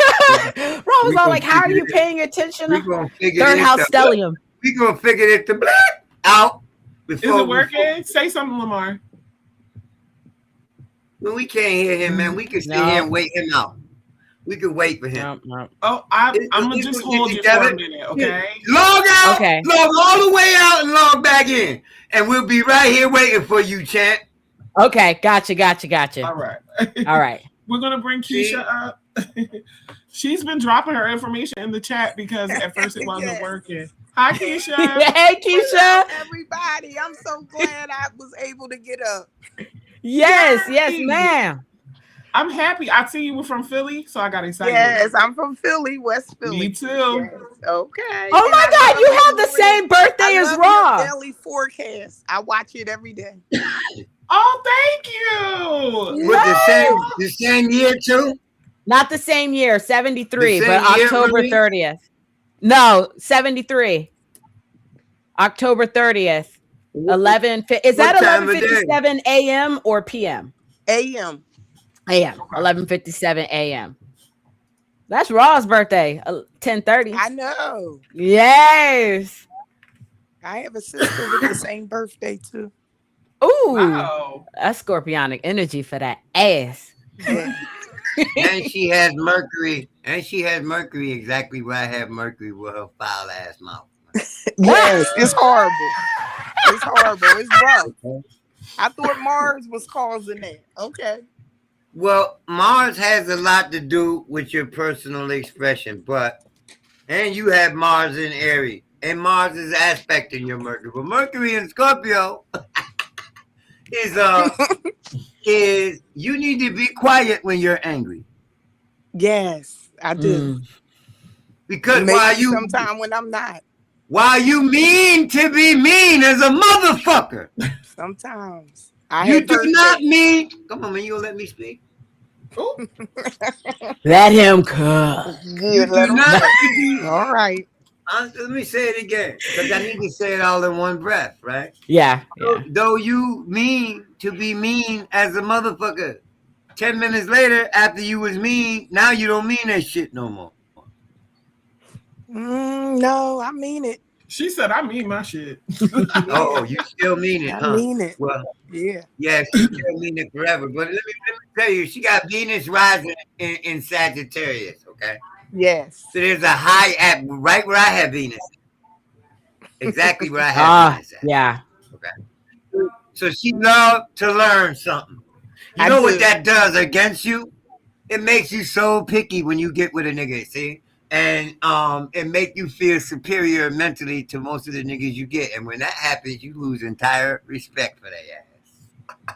Well, I'm married and I've been with my husband for a long time. So you found the one, huh? And you made him cry. You see him cry before? I can get under his skin. Okay, let me tell you this here. I don't care where you're going. You don't know where you're going until you have to make a right or a left. Ain't this the case? Huh? When you I like to go. When you decide to leave, where you like to go. When you decide to leave, they ask you where you going. When you say you don't know, that's the goddamn truth. I don't know where I'm going. I'm getting the fuck out of here. Okay. Yeah, I like to go. And having to explain where you're going or where you're coming back has always been a problem since you realize any sense of autonomy. Yeah. All right. Yeah. And people think that you take your time deciding your course of action, and that's not true. You make up your mind, lickety split. What takes time is how you gonna execute your decision. All right. Yeah, I can agree with that. Yeah. A truly affectionate family man is what you need. And if he ain't that, and a provider, if he ain't, regardless how much money you got or don't got, okay, he need to be that. And if he can't, if he ain't able to do that, he ain't your husband. Okay. Now, if he is your husband, I know he's doing exactly that. Yes. You're Cancer, yes. Very goddamn. Well, I'm reading Cancer. I'm reading the sign of Cancer. And I was reading Taurus with the provider. Cancer and he with got the strong Taurus placements. He like expensive things. Yep. Well, all of those things he got in Taurus, you got to enjoy like a motherfucker because that's your fifth place.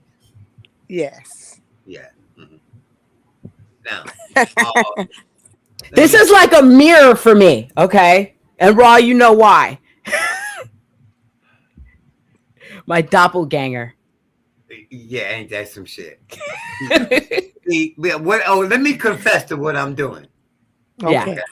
Okay, young lady, you are a Scorpio Sun Capricorn rising. Yes. Sagittarius moon. My wife is a Scorpio rising Capricorn Sun. Okay. So 85% of what I said about you is just my experience with my wife too.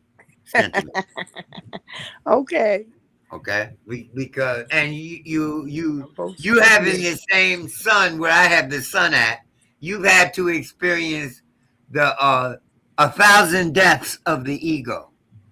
And in your case, on account of your friends and or your siblings or your besties. Yeah. And always jumping out there trying to protect somebody. Mind your fucking business. Oh. I learned that. Yeah, I know. They ain't your motherfucking kids. Yeah. They ain't your motherfucking kids. They ain't your kids. So you ain't got no business mothering their head. But you couldn't help yourself. You still can't. Okay? Yeah. Yeah. You be lucky you have a husband. So now you got a default, something to fall on. So you don't jump out there. Goddamn art. Yeah. Right. See? And because you got a family now. I can't be worried about that shit now. But you're supposed to have your own business. You come up with ways to make money. Yep. You come up with ways to make money constantly. But this is what you don't have: a team to pull it off. You need a team to pull that off. You can't do that by yourself. You can sit back and think of a zillion ways to make money. You can't actually execute all that. So you need a team. Absolutely. I run a daycare center. With your organizing, structured or self-discipline exuding ass. Absolutely. They're running a daycare, you would have to be, or else it'd be chaos. So that's right on point. That's what she does? I didn't hear that part. Yep. You're describing the promise she's following. Congratulations, Keisha. While you're searching for the promised land. Yeah, how you like me now, Ms. Professional? Ms. I should open up a school teaching niggas how to act professional. Absolutely. I get that. Yeah. You try to be fair with everybody. Good luck with that money. Shit. Yes. You try to be fair with everybody. Good luck with that. Yeah, I think I'm fair. Yeah, fair doesn't always mean it's liked. Mm-hmm. It just has to be fair. Right. Absolutely. Yeah. Mm-hmm. Yeah, especially when you got. I'm honest. I'm fair. I'm especially loyal. when your Scorpio ass gets the mind that they deserve it. And I totally do always fair say now. that. Whatever I got, I deserve it. Wonderful. Right. Yeah. How long has it been? It's time. It's time. Yeah. Okay, Keisha, you know what it is. What is it? What's the feedback? We want to hear it. Oh, it was right on the money. I just thought he was going to say, because everybody tell me I give Leo. I'm not sure why, but everybody say when they meet me, you a Leo. As a Scorpio, it's your solar 10th house. It is. And you have the sun above the horizon. So the sun is Leo, and it's the ruler of your 8th house. It's still in the public sphere. So if they're saying that you have the energy to display it, but they'd be their first mistake if they come at you like that. Right. That's a Capricorn Scorpio. Don't you ever forget it. Yes. Absolutely. I love it. Thank you for being here, Keisha. Yes. Thank you for listening to the reports every day. I'm so glad you came up here. Yes. Thank you. And thank everybody. You're welcome. You're welcome. Yes. Peace. All right. Let the next person come. I'm watching though. I'm still. I know that's right.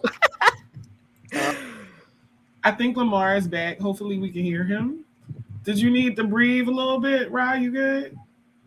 No, I'm good. Okay. Let's see. How we doing? I can't hear him. Still can't. No! He can go buy you. Go get you an iPhone, man. Trade that bootleg joint in there.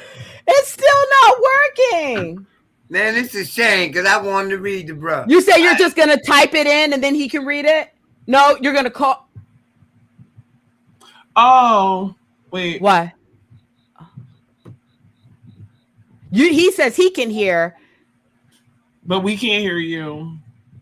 Yeah. Oh, and we're freezing too. Lamar's like, no. Hell no. He like, Okay, just because I got the first insignias of hand signals, I think we that one right there is throwing me because I was all like, "What you have a little dog? It's a little person." Look at my man determination, man. Is he a Libra rising? I wonder. No. Okay. I don't know. I feel bad. I don't know what to do. All I can do is turn him up, but we can't hear him at all. So we turn it up silent. So it's not. People are trying to help you too. They're all like, maybe join the studio, turn off the headphones. We already left and came back, so I don't know. We'll be here when he come back. He coming right back. He paid $10. Yeah, he paid. Yeah, he did. So he coming back. I would also say, just in case, like we said, if we weren't able to get to everyone, JANÉT will have a list for Ra to be prepared for your reading, your call. If we are not able to get to it at this moment, you still get it. Yeah, you're still going to get it, and in the same quality. So, no, it ain't gonna be the same quality. Why you say that? It's not. Why you say that? Why? Because there's shit I will not say in public that I ain't got no problem saying over the phone. I ain't got no Well, there we go. Yeah. So there's certain shit I'll see in a person's chart that I ain't gonna ask about in public. Oh, I keep posting it to the wrong thing, Marie. Don't pay me any money. But I would not hesitate to say if this person if it was a candid conversation, I'd be like, yo, I see this in your chart. I'm not going to say that because I don't know how a person is going to take their laundry being hung out in public. Yeah, they have to be open to that. Once in a while, we get somebody who has come to terms with it. Yeah. Yeah. My goodness. All right. So I know that we have, who do we, okay, we're waiting for Lamar. We're figuring out what's going on there. And then I got 4 Cash Apps.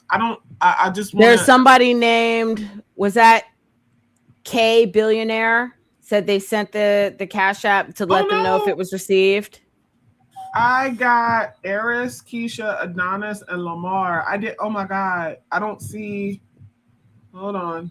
Let me. Oh no, I did get more. Sorry, there are more. I had to refresh. Okay. So there's 2 more. A Fly Mood.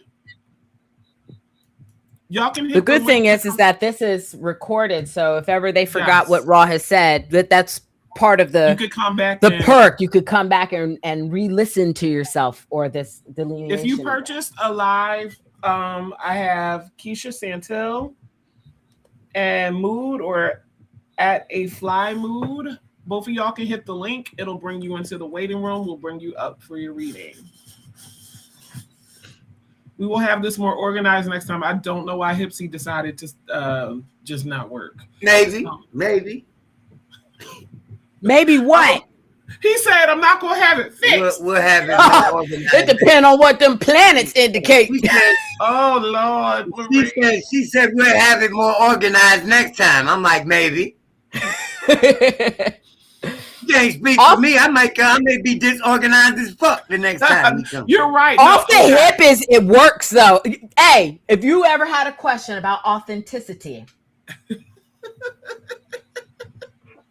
you don't have to have one. You see, it's all up here. Oh, did y'all get the link? Hold on. I'm so sorry. Okay. There we go. All right. Keisha is up now. We'll bring you up, love. Hi, Keisha. Oh no, Keisha, speak, please. Keisha, come on. I have you turned. I turned you up. Oh no, what is happening? I don't know if you have it like earbuds. It might be that. Sometimes that does happen. Yeah, if it's connected to the Bluetooth. Yeah. And permissions. I don't know if I can't recollect if sometimes some phones will say, do you give permission to be recorded or use your mic before you actually do it? So it could be a permissions issue. Like if the website doesn't allow the mic to be used. Right. Every time you try to connect to something that needs a mic, it already remembers that you don't allow it. So these are just troubleshooting is such an ass. You have to go through step by step. I always remember what I remember the most about reading people is when I read something astounding. Yeah. You understand? Yeah, that's something that I remember. You know, I have her birth information though. Oh, see, Danielle 9887 said that you have to make sure you give permission. They had to exit and then give the app permission to use the microphone. Okay. In order you for might it have to go heard. out, Keisha, and come back in. I do. What's your birth information while we're waiting? Oh no, I hear. I hear her. Okay. There we go. I think I figured out what it was. There's an icon in the browser where you have to unmute the mic. So I think it was Lamar. That might be what he may want to refer to. Thank when you. He comes back on. You're welcome. Her birthday. Oh, I'm so glad we got you. Yeah. Thank you. It's May 14th, 1983. Yes. And I have 3:50 a.m. Correct. Evanston, Illinois. Correct. Okay. Thank you. Thank you.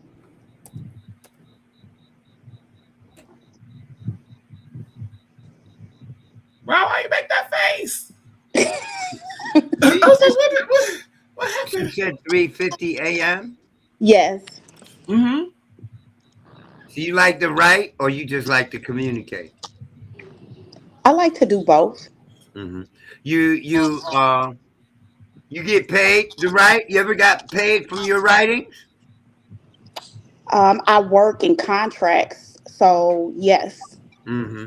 And well, this is what I'm just reading what you're supposed to do. I don't know if you did it or not. You okay. dig what I'm saying? I have a clue. I ain't got a clue of what your environment entails. So I'm just doing the best I can. You wanted to buy your own house. Did you accomplish that yet? Did you start that yet? I brought a multi-unit with my brother. Yeah. Mm-hmm. And let me see. Wow, the dispositor of what I just read is in Gemini with your brother. So you just read it for me, okay? Wow. Yeah. Money burning a hole in your pocket. You had to learn how to maintain a budget, huh? Correct. You grew up around an example of domestic violence, or you experienced domestic violence on your own? I grew up around it. Yeah, and which makes you quite the outspoken individual. You ain't got no problem speaking up for your shit, huh? Or the result, or what it caused, or the consequences of speaking up for your shit, huh? Give a fuck. Wait, that shit mine. Nigga, give it here. Okay. And let me see what else. Your best work comes when you're angry, with your writing or your whatever creative function you doing with your hands. You get real busy with it when you get angry. Okay. And it was always. Is your mother still with us? Yes. So as long as she has a place to live, you can go home anytime you want. Yes. No matter how old she gets. Yeah. And it's a very strong sense of bond there with you and your moms, okay? Yes, especially very much so. Yeah. Because neither one of y'all got a problem asking the other one for money, neither.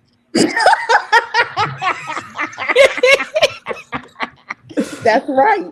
Yeah. Right. And so you need a man who you gonna feel protected under, or his curtains, huh? Well, what's the fucking use, right? Yeah. Basically. So you ended it. You had a real possessive partner, or you the possessive one in the relationship? It depends. Yeah.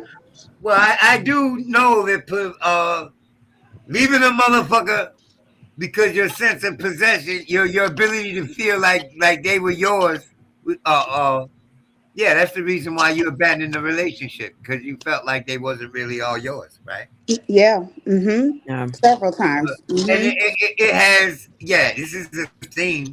It never fails to arouse the deepest resentment in your ass. Yes. Well, let me tell you how to avoid that, because you're gonna keep stepping in the same dog shit. Okay. Analyze. I know this shit sound classic, right? Analyze the type of person you're falling for before you fall for them. Don't wait until after you say, okay, I'm gonna be your woman, you're gonna be my man, I'm gonna take care of you, you're gonna take to find out this nigga ain't shit. Man. Make that understanding known to yourself, to your satisfaction before you commit, and let him know that's what you're doing. Yeah. Yeah. Or what's the use? Okay. Also, I bet you won't take care of another motherfucker on no promises that they gonna do better. Huh? Absolutely not. No more potentials. No, that's dead. It's been dead for a long time now. So one of your boyfriends, his father died while y'all were together, or father died shortly before y'all got together? Not yet. Yeah, well, I should chill off of that type of shit anyway, because then when it happens, she's gonna be looking for this phone number. What the fuck? Like, yo, this just happened. Huh? Somebody, that shit happens all the time. Like, because I'm not doing any measuring here in this instant. Yeah. So all I'm reading is what is there. Okay, and it's like, let me see what else is here. Okay. You thought about being an airline stewardess? I thought about it. Yeah. You thought about the Air Force too? No, never. Well, what about flying? A lot. Yeah, I love to travel. Yes. Yeah, well, here you go. I got Jupiter and Uranus in Sagittarius here with Neptune. You know that is sudden gain energy. Yeah. Do you know what I meant by that? Sudden gain energy? Yeah, I'll go to the casino with you anytime. He's like, yeah. Sudden gain, sudden opportunity to drastically change, sudden change of fortune for better and or for worse. That same energy also says car accident. You ever been in a collision? When I was younger, yeah. Yeah, okay. Well, let's be glad that it already happened, right? Because the odds of it repeating itself are slimmer than it ain't never happened before. Then it's gonna happen eventually. So let's be glad that you already been to that. But it talks about sudden gains, and it talks about your How am I gonna fucking word this? Your tendency to honorable avoidance. Yeah, like I'll give you your space. I'll stop fucking with you and just give you your space. That's accurate, actually. Yeah, okay. And there's no explanation that you done given them their space. They'll figure that out. That's very much That's very they'll figure out that you ain't answering the phone, that you don't talk to them anymore, that you ain't calling them, that you ain't visiting with them, you ain't sitting with them at lunch. They'll figure that shit out. Yes. Right. Learn. Yeah. This is the part where you don't feel like expressing or explaining it, or this shit ain't worth your time, is Neptune in Sag, okay? And the avoidance itself is Jupiter, is Sagittarius, the distance that you put in it. And Uranus talks about when you cut a motherfucker off. Now, that also speaks to your sense of intuition when you lost, literally, when you're driving or traveling somewhere and don't know where the fuck you are. That speaks to your intuitive sense. It also speaks to your tendency to suddenly change your mind about doing shit or going places. That's accurate. Yeah. Yeah. Okay. And it describes your in-laws too. This place describes your in-laws. So your husband is an out-of-towner or a foreigner? Okay. Is he? I ain't met him yet. Oh, we looking. Okay, like you're telling her. We need to describe him. No. If it ain't her husband, then what about the third boyfriend you ever got serious about? Yeah, no, he's not an out-of-towner. No, I will. He is. However, my family is Caribbean. Yeah. So yeah. So then everybody is a foreigner. Is a damn foreigner to you, right? Yeah. Okay. Well, you're supposed to match up with somebody that wasn't born in the land you were born in. So when you say he's not an out-of-towner, you were the out-of-towner. He's still out of town. Yeah, you was born in the same town you was born in. Yeah. And astrologically speaking, for those of you who don't understand, a foreigner is anybody that was born 70 miles or more from you. Another condition for foreigner, if they have a different ethnic strain, genetic strain, Chinese. If you're black, it's anybody who ain't black. If you're Chinese, you're Asian, it's anybody who ain't Asian. If you're white, it's anybody who ain't white. Is a foreigner. It's flooding in now, ain't it, Keisha? That's funny.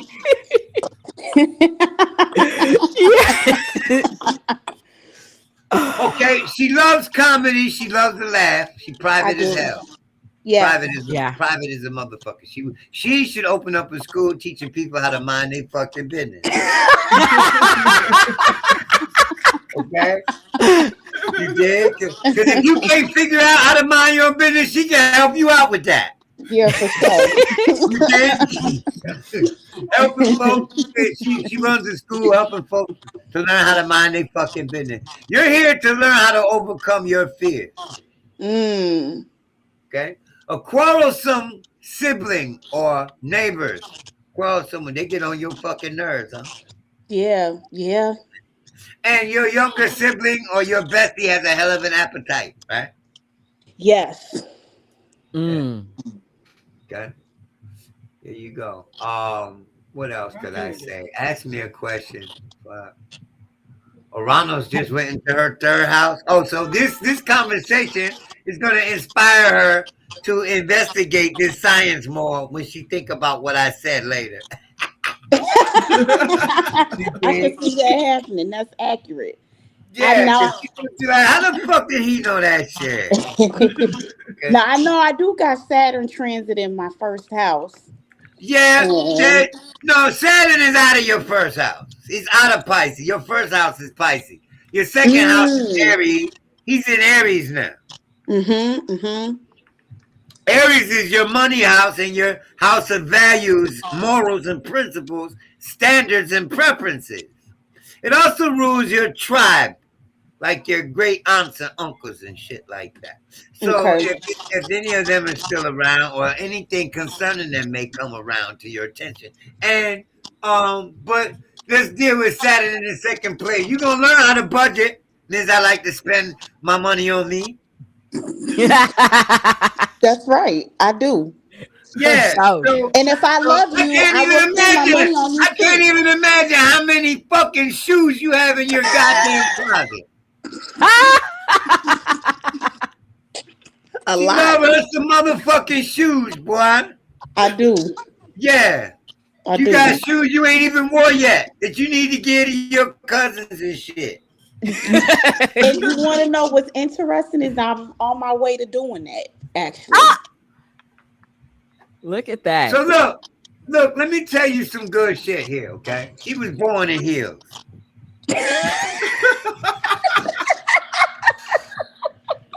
Okay. Why did I envision that? It's a queen coming out the womb. It's some stilettos, the red bottoms. Little 4-year-old raiding her mother's closet wearing her mother's heels and shit. That's accurate. I got a picture of me in my mama heels. Oh, listen, let me tell you what. I'm not making this shit up as I go along, y'all. I am reading the motherfucking chart. Yeah. Okay?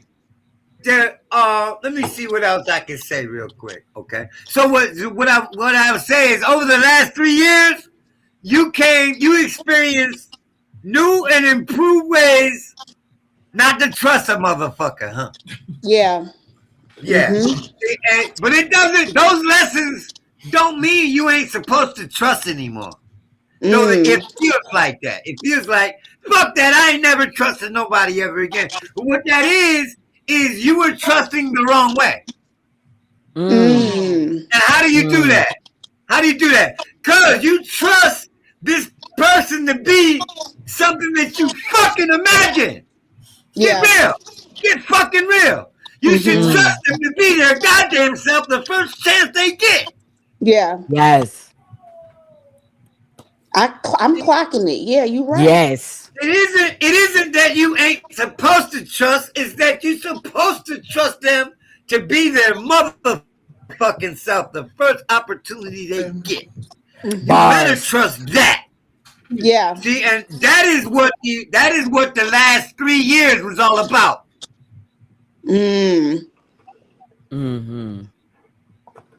I got That's a lesson for all of us, right there. In God we trust, my ass. Yes. You better trust what you feel under your feet. Yeah. Yeah. I got that. What's your feedback, Keisha? I will tell you, this is like very spot on, very accurate. And he's right. I am going to be trying to figure out a part of what this reading, what he said. Yeah. In the coming days. I already know, just because Yeah, but this was amazing. It was great. Thank you. You're welcome. Thank you for participating. Who else want their paradigm to get beat the fuck up? We got 2 more people. I'm going to try Lamar again. Looks like he's in a different environment. Oh, I'm sorry. Lamar is relentless. He ain't, I want this. Yes. Come on, Lamar. Can you hear me now? Yes, we can. We can. Victory. Hey! We see you done found you a public library. Yeah. Well, let me put that back. It's messy. I gotta clean up. Yeah, who cares? Well, it's too late. We done seen it. Hey, you good? Nobody's over here judging your background. Yeah, I know. When's the birthday? Yeah, I didn't even think about that. When's the birthday? May 25th, 1981, 12:45 p.m., Wilmington, Delaware. You used to get sinus allergies and headaches? Still do. Or you Yeah, okay. And you picky as a motherfucker with your ultra skeptical ass. He's skeptical, man. He ain't really think I'm gonna pin him. You love neutral colors for a car? Black, white, gray, or silver? Yeah, I'm trying to grow out of it, but yes. Oh. Yeah, well, you're gonna move as you get older. You're gonna move to the earth tones like the browns, the tans, the khaki. You still love khaki to death, nigga. Mm-hmm. Mm-hmm. And hunter green, right? Mm-hmm. Mm-hmm. There was a concern about being a father until you were financially stable. As a matter of fact, we can safely say that financial stability is your religion, huh? You want that shit religiously, huh? And let me see, well, you treat all your friends like family, and you expect them to treat you like family. Everybody thinks you a workaholic. They think you love your job when it's actually the paycheck that you're in love with, and your fucking pillow when it's time to wake up. But they can't. But they can't tell. And you got a list of complaints as long as I-95 North and South put together end to end, and a means by which to achieve the correction of all those goddamn displeasurement, them discontentments too, right? Okay, right. So the taskmaster. So you operated in a managerial, organizational, or organizing capacity? Supervisor, manager. How much? No, I'm not. But I have a degree, and I don't want to overgive. How much can I give to confirm? Well, you have a degree in what? Technical management. Yeah, there you go, management. Right, that's your natural ass. So you said no, but you have a degree in it. Nigga, you should also look into any business that deals with transportation, import, export, or motherfucking real estate, man. You know you're a goddamn merchant underneath all that bullshit. You're a negotiating, contract deal negotiating, or persuasive individual. I really just want to use the word manipulative, man. Okay, but you very persuasive, verbally. Yeah. You're able to get people to do shit. See, that's what I mean by manipulation. I don't necessarily mean that you're cunning, underhanded, conniving, plotting, conspiratory. I'm talking about your persuasive ability, your use of logic and persuasion is pretty fucking sharp. It's a natural ability too. Nobody had to teach you that. All right. Let me see. And so recently there's been a shift in your lifestyle regarding your work.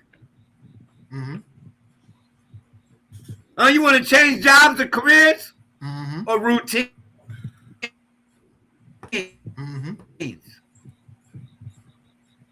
Oh, you frozen. I'm dry.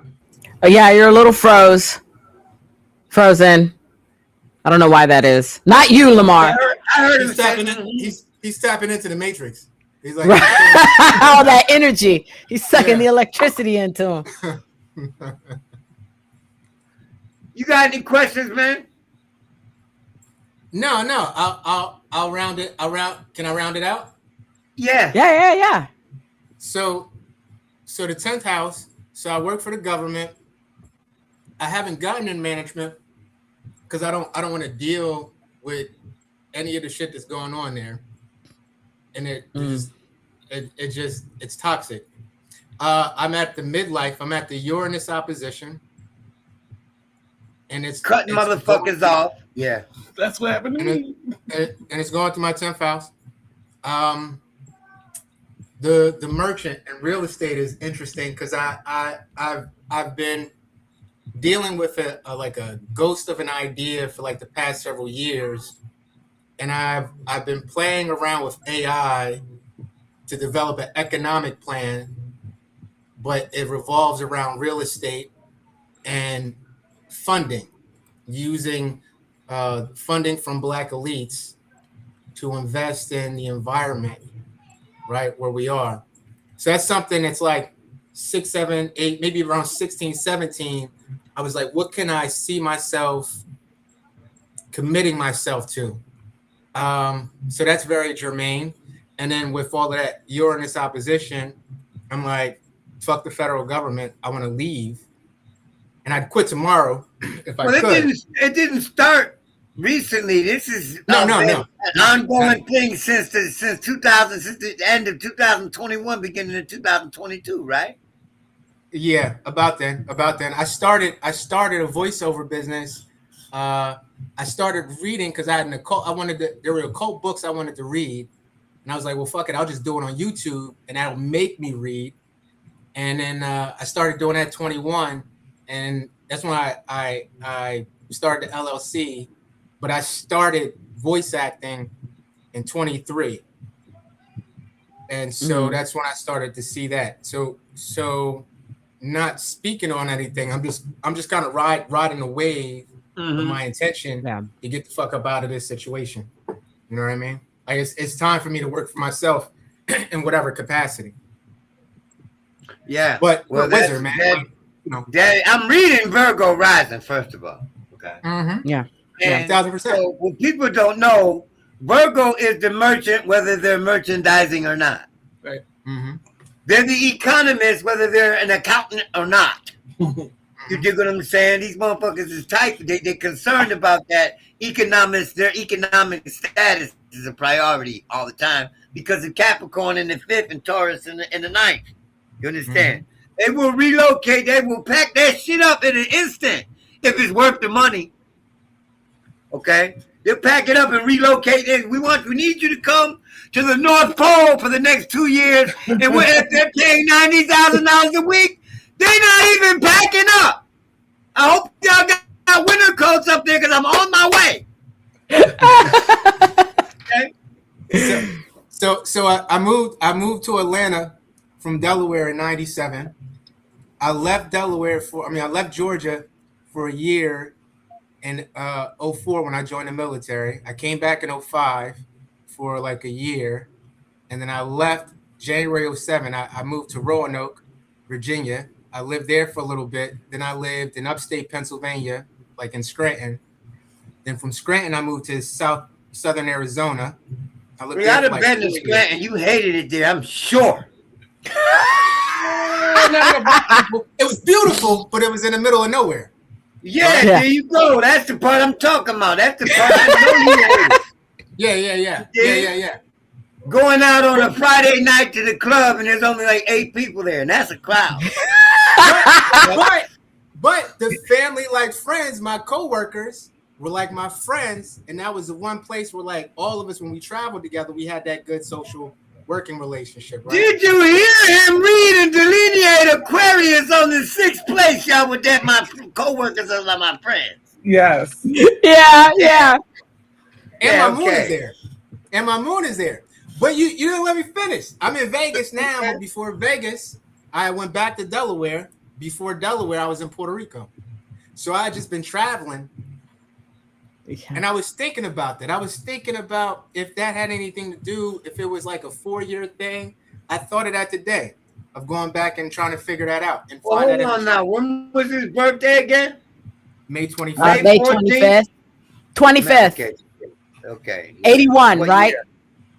Year? 81. Oh, he's an 81 baby. Jesus. So the merchant. But listen, Mercury is the sole depositor, and you're the one that told me like your Mercury's out of bounds, right? I told you. I'm the one who told you that. Yeah. You're not connecting me to my profile, my IG profile, but you told me my Mercury is out of bounds. Or in the exchange, it came out. So I have a Mercury rule chart. It has the most Virgo rising, and it has the most aspects in my chart. Oh yeah. So use a logical ass. ain't no retentive motherfucker. See, if it don't make sense, he ain't gonna rest with that. You know how somebody else, they give the narrative, they leave a detail out, and leaving that detail out makes the whole thing not make sense. It don't lock together. This is the motherfucker right here that recognizes that immediately. Okay, he sees that. He's like, yeah, but what about this part? What about this little part right here? You see? So this natural ability, that's that Virgo shit right there too. Okay, that's straight up Virgo discernment. Now, the fact that Uranus is in your 10th house makes you want to switch your status. This is what got you fed up with the government. But you born in 1981, Jupiter and Saturn there. So together at one time, you was all for that government shit. You was loving it. But something has taken a turn that Uranus through your 10th house that made you want to switch your whole lifestyle now. Thus, the Uranus opposition changes your sense of sociality, and it changes values with regards to your network. So now, what you think is valuable in your network is not what you thought it was years ago, 7 years ago. Really, over the last 14 years, it's been transforming into now what I value in a friendship ain't what I valued at that time. So thus the change of lifestyle, and pretty soon the change in your entire perspective regarding your life philosophy or your spirituality. And to piggyback off of that, pardon me, I know I want to get out of corporate. You're using corporate lingo. To piggyback off of that, I think that we should eventually do a show talking about, because there are people going through their Uranus oppositions right now, and they're experiencing the same thing that you're going through. My Uranus opposition is beginning as well, and there's a whole wanting to just completely let go of everything before and discovering something new and doing, because that's Uranus. It's new. It's newness. I need something new. I need a change. It coincides with the midlife crisis. Hell yeah. And the opposition is happening because Uranus in Scorpio is on my IC. And my son is on my MC. Is your mother still with us? Yeah. She's still here. Did you forgive her? Yeah. I do. My body doesn't, but I do intellectually. Right? Yeah. Okay. Yeah. You know, I get what you mean when you say your body doesn't. Right. That was bars. Bars for real. That was bars. Well, I'm gonna let you know this here. Okay. All human beings grow up to be very proud of their independent mindedness. Okay. And the independent mindedness is a direct result of the parents' negligence. So you're independent minded because you've been in situations where you had to figure it out by your fucking self. Poor baby. Poor fucking baby. You know, because that same independent mindedness is your genius. Okay. You are a fucking genius, Mr. I only need to see it once. Okay. Mr. I only need to see it once. and he got that shit down pat. Mr. I fell asleep during class, but got the whole fucking lesson. That's around us in the church. Okay? The physical lesson is that you have to smash or injure one of your arms or fingers, or somewhere on your hand, your shoulder, your arm, or your collarbone, or your fingers, or your wrist, or something like that. You're going to experience an injury to one of your limbs. Okay? Then that was the price you had to pay for that flash of insight recognition you got. Mister, I can smell bullshit 10 miles away. Okay? This is Uranus in the third. It's making direct contact at like direct degree in conjunct to Mercury. So your interest in metaphysics is going to grow drastically, okay? And you're going to see in your day-to-day routine, yeah, AI is doing it. AI did the motherfucker in, boy. You dig? For my generation, it was Pluto and Uranus. So we saw all of these corporations go from manual labor to machine labor. Okay? And Uranus and Scorpio gets the new version of that. Y'all get to see before it's over with, you're going to see your whole career taken over by machine.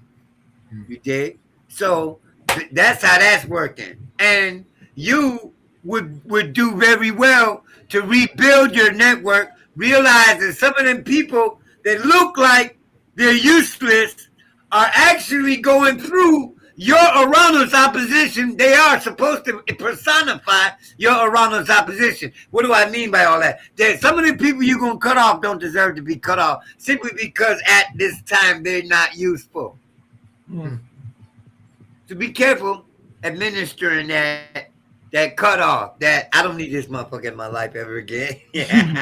Tendency, because it ain't always true. It appears like that because you're in Uranus opposition and your values are shifted regarding friendship and regarding the value of the people in your network. How was that? Yeah. That's exactly what we were going to ask. Right. What's the feedback?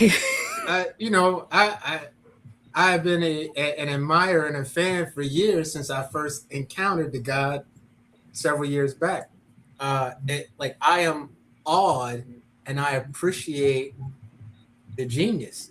I'm a poly without the math, so I don't know if I'll be able to sign up for class because my math. I don't want to be traumatized. Addition, subtraction, I know, and multiplication. I don't believe you, Capricorn in the 5th house. He said, yeah. Right. Because you won't let it beat you. But I don't want to have to cut it off. I think we have one more person. We do have one more person. I'm so sorry, but they've been so patient. So yes. Oh, and I'm glad that you kept trying because this is insightful. People got gems. I hope I gave him his money's worth. Of course. I did. Yeah. Look, man, I'm here to support. I just didn't get on. You know what I mean? I'm here. So who are you on Instagram? Word of mouth guy. Word of mouth. Okay. Yeah. I saw you today. What'd I do? I saw you today. What'd I do? You liked something or you made a comment on my Cosmophyzix page or in the last 2 days. Because interaction drives visibility. Yeah. Look at the guy. Support is free. Support is free. Yeah. I know. You're appreciated. With the khaki tan colors in your shirt, Virgo. He's been following for years, because I am oblivious. I don't do all the normal shit with social media. When people make comments, I don't even check half the time who's making the comment. I'm paying attention to the comment. You dig? So I'll go to an event in the summertime and meet somebody who I've been conversing with online and they ain't got a clue. And they'll be like, well, my profile picture is right there. And I'll be like, yeah. I ain't looked on it. I swear you ain't clicking on it. Yeah, I ain't looked at it, no picture. But I do look occasionally when people got comments or when they share my shit. Yeah. So, I see that. So I saw word of mouth. I appreciate the genius, man. With all of you, the high level of intelligence and how you're applying it to the art, because it's a lived experience, and you're doing what you're doing because we can very clearly, visibly see that we're connected.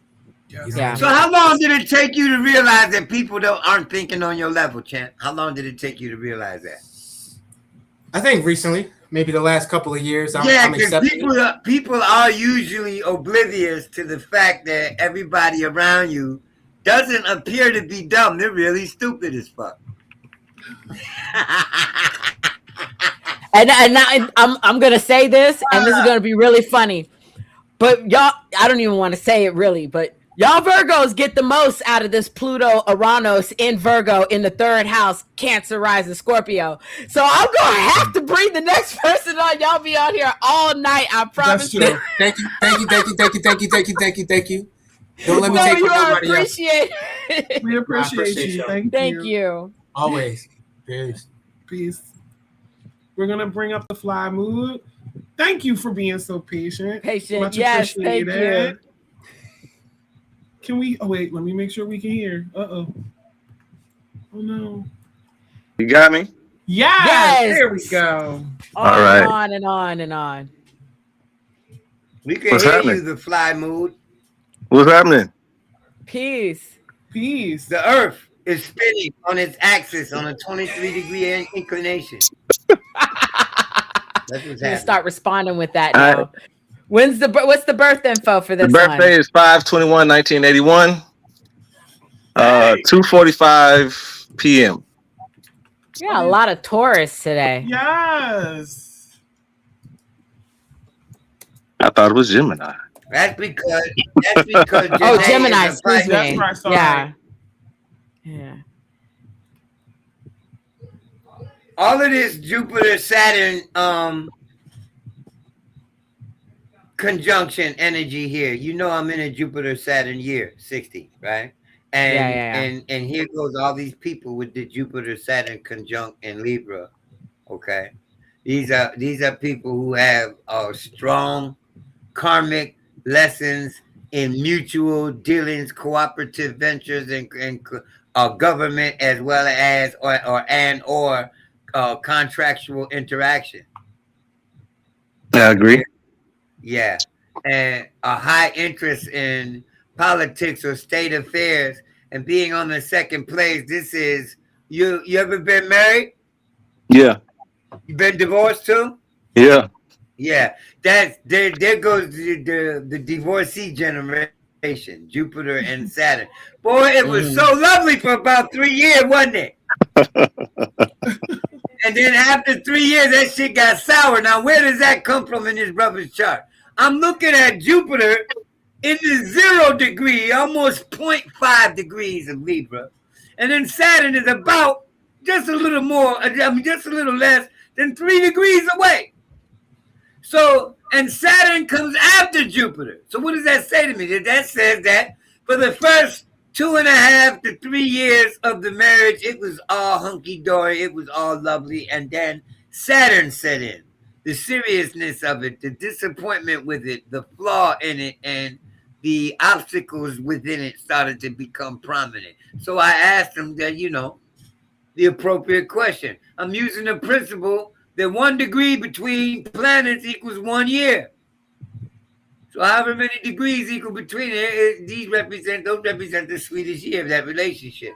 And the overcoming the depression of the separation was key.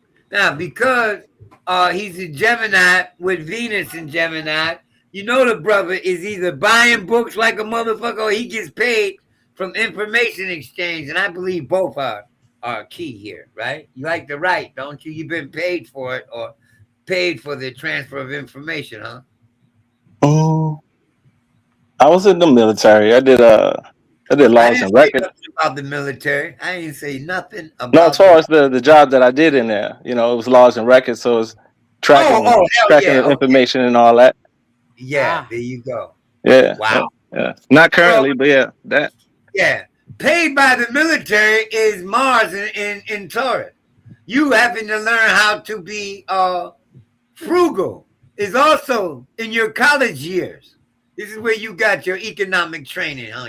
You can't spend impulsively training at, right? And also Mars in the 9th place. You was athletic in school? Yeah, for sure. Mm-hmm. You injured your neck or your jaw? Nah.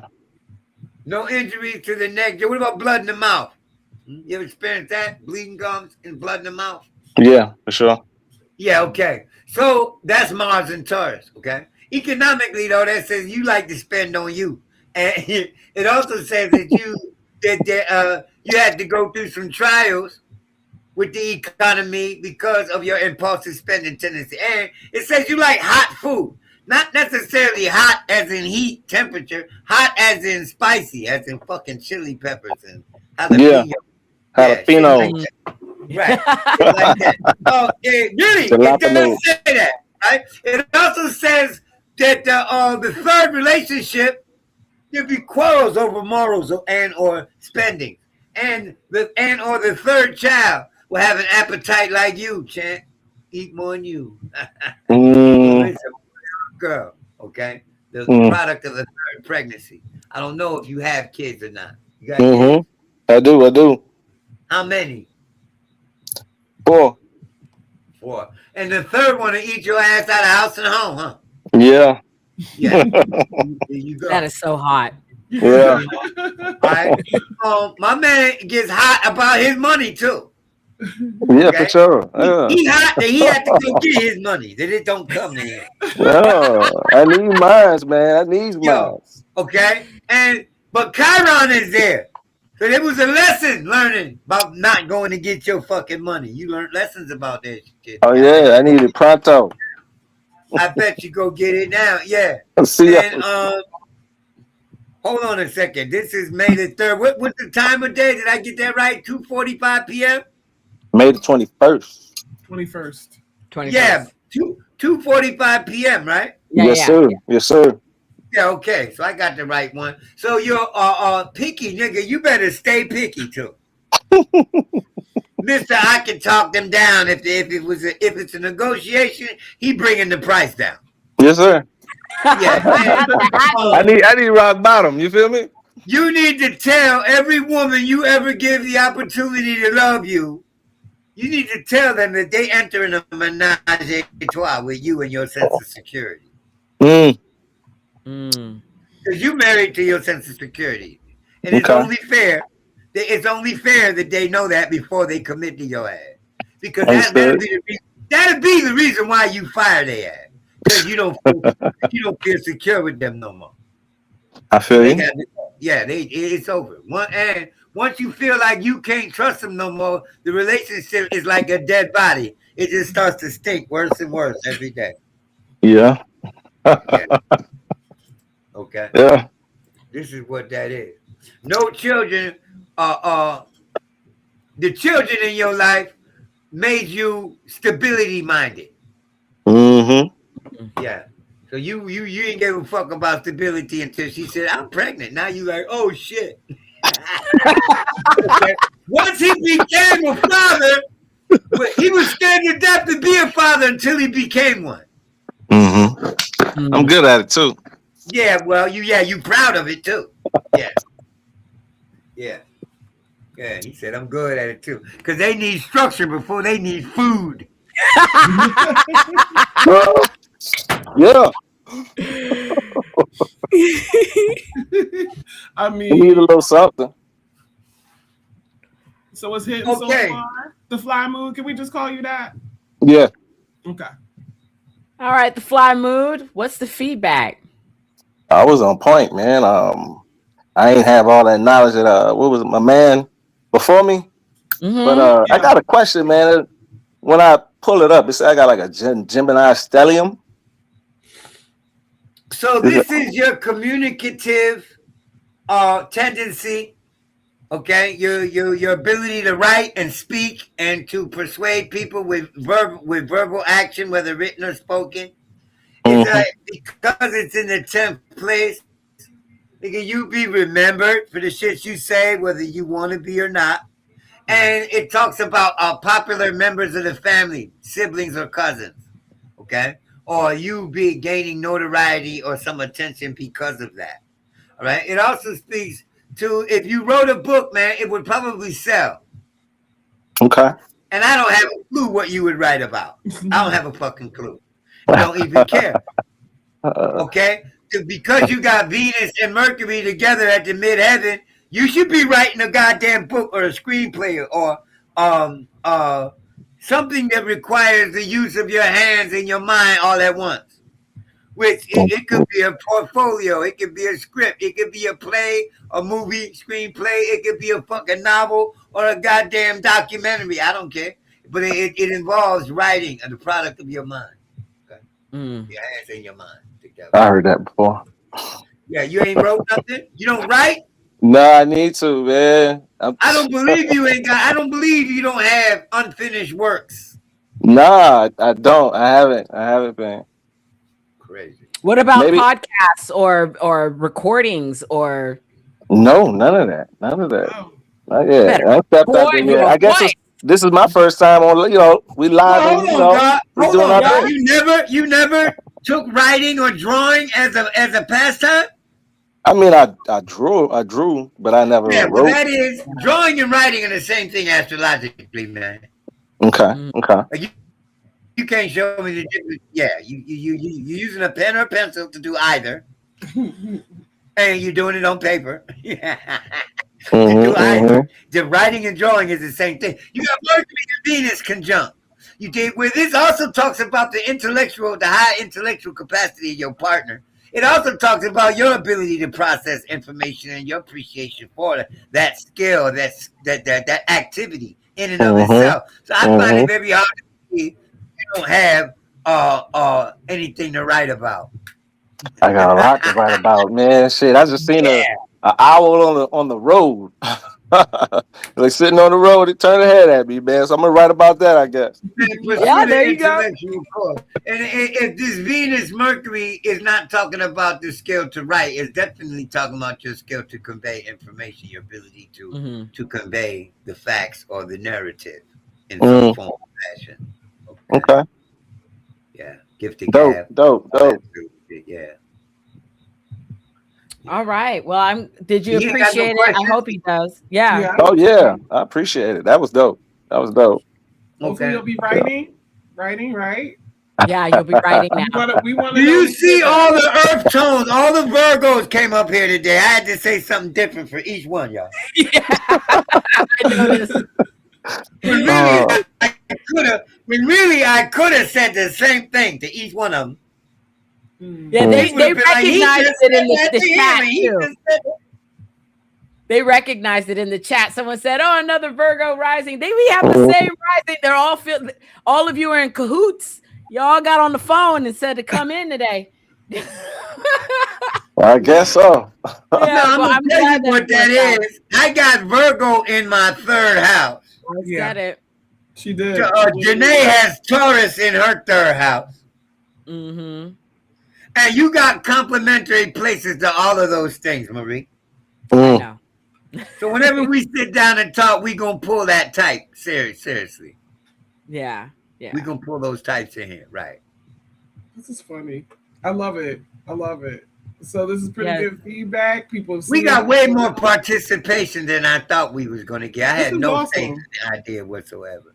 Yeah, no, this is good. Well, thank you so much, the Fly Mood. I hope that. Thank you for having me, man. I'm surprised to get on. Yeah, we were gonna try. You saw we got Lamar up here. We weren't gonna give up. I appreciate it, man. That's love. Yeah, you're welcome. Peace. Have a good evening. All right, this has been a very insightful. I hope that people, when you're listening to someone like Ra give readings for other people, especially if you're an astrology enthusiast, I hope that you were taking notes. There were a lot of gems. I noticed that Miss Full Roller was definitely paying attention to them gem drops. She's like, oh, I learned something about Uranus. I learned something about Saturn. I learned something about oppositions, about rising signs, because you can take these and use them. Don't sit back just passively and go, oh, okay, I heard about, he's talking about this sign. This has nothing to do with me, because we all have all 12 signs in our charts. These planets are people we're interacting with, or you may have the same placements. He's talking about all of us. All of us have something that we can drive and pull out of this. So I would hope that when you're listening to those that do have the bravery, not saying anyone's not brave, it's a lot, but that they're taking time to come up here to be analyzed in public for everyone else, that you also understand that these things relate to you too, because everyone you just listened to has a connection to your chart, whether you know or not. You were meant to be a witness to these astrological placements and them coming forward. So anytime you hear us doing readings for other people or Ra is delineating, stick with it. I swear to God, you are learning something about others, people in your life. Someone else has the same rising, and now you know them just a little. Find those Virgo risings in your family if you're not one. You know them just a little bit better now than you did previously. So I appreciate everyone that came up here, and always, JANÉT, SGC is gonna be the spot. I'm telling you. Hey, I want to do so many things. I'm trying to remember what you said. We have to talk about Uranus opposition. What else did you say to this? Okay. We'll have Uranus opposition, Saturn going through Aries. We'll have to have a show where we're going, because everyone's experiencing the Saturn in Aries, no matter if it's an opposition, a conjunction to any planet, a trine, a sextile. So that would be important. Let me say this real quick, y'all. You know what's crazy? was Two crazy. that we just read, right? Yeah. His my Uranus degree is his ascendant, right? Wow. And he has Uranus where I have Mercury. Yeah. Okay. Venus where I have, I mean, he has Neptune where I have Venus. He has direct fucking connection to the astrology planet in my chart. Wow. And I have direct connection to the astrology planet in his chart. And they are mutually receptive, right? My Mercury and Uranus, his Uranus and my Mercury, Virgo, he's a Virgo rising. You see the whole connection right there? Yes. Yes. Yeah. Exactly the point. There have been people who, like my doppelganger, who was up here, the Capricorn rising, Scorpio, their ascendant conjunct my Mercury. So here I am listening to them speak. Here they are talking to me. So that's why I said, like, everybody that came up here has a connection to everyone here. We are, oh my God, I sound so cliche. Namaste. We are all connected. We are. My chart is Virgo dominant. So I'm listening from that aspect as well. Yes. Yes. Yeah. So I appreciate that everyone's present. And the more that, what does that mean though? Look at the fly moon. I can tell you this here, all the Libra risers that came up here are going through relationship transformations right now, whether they realize it or not. Mm-hmm. They will be forced to restructure their perspective on relationships, whether they get a divorce or not, get in a relationship or not, stay single or not. Yeah, yeah. Because their perspective on relationships is being ironed out right now. And I will say for all those Jupiter, Saturn, and Libra generations as well, because that Saturn is opposing. So just relationships of any kind, period, any kind of partnership, contracts, just dealings with other people, what you agree to, what you don't agree to is all up to the fore. So if was there anything else that we needed to get to, JANÉT, that we might have missed? No, or Rob, if there's anything you want to share? I was just going to tell people to remember, we have it in the comments. I'll make sure it's in the description of the video, how you can find Ra, his Patreon. You can give him a call if you would like a sample. He does courses. Also, I'm going to make sure you guys are subscribed to our social media. I'll make sure I add this as well. Maria is writing on Substack. I'm writing on Substack as well. But I think we should put up something so that we can gauge what people want to know specifically about, in addition to the things that we just mentioned. I think that would be great. But that's pretty much it. I appreciate everybody. Yeah, make sure you leave in the comments. If there's something we didn't touch, if there's conversations you want to have, let's start here. Drop them in the comments. Not in the live stream, in the videos, so that we can see them without them floating. What it is that you want to hear, what you want to know, how we can enrich your astrological knowledge and thus your life would be excellent information for all of us. Appreciate you always. Rah, rah, rah. Yeah. What did you I swear to God. I got distracted. Pardon me, I got distracted by this.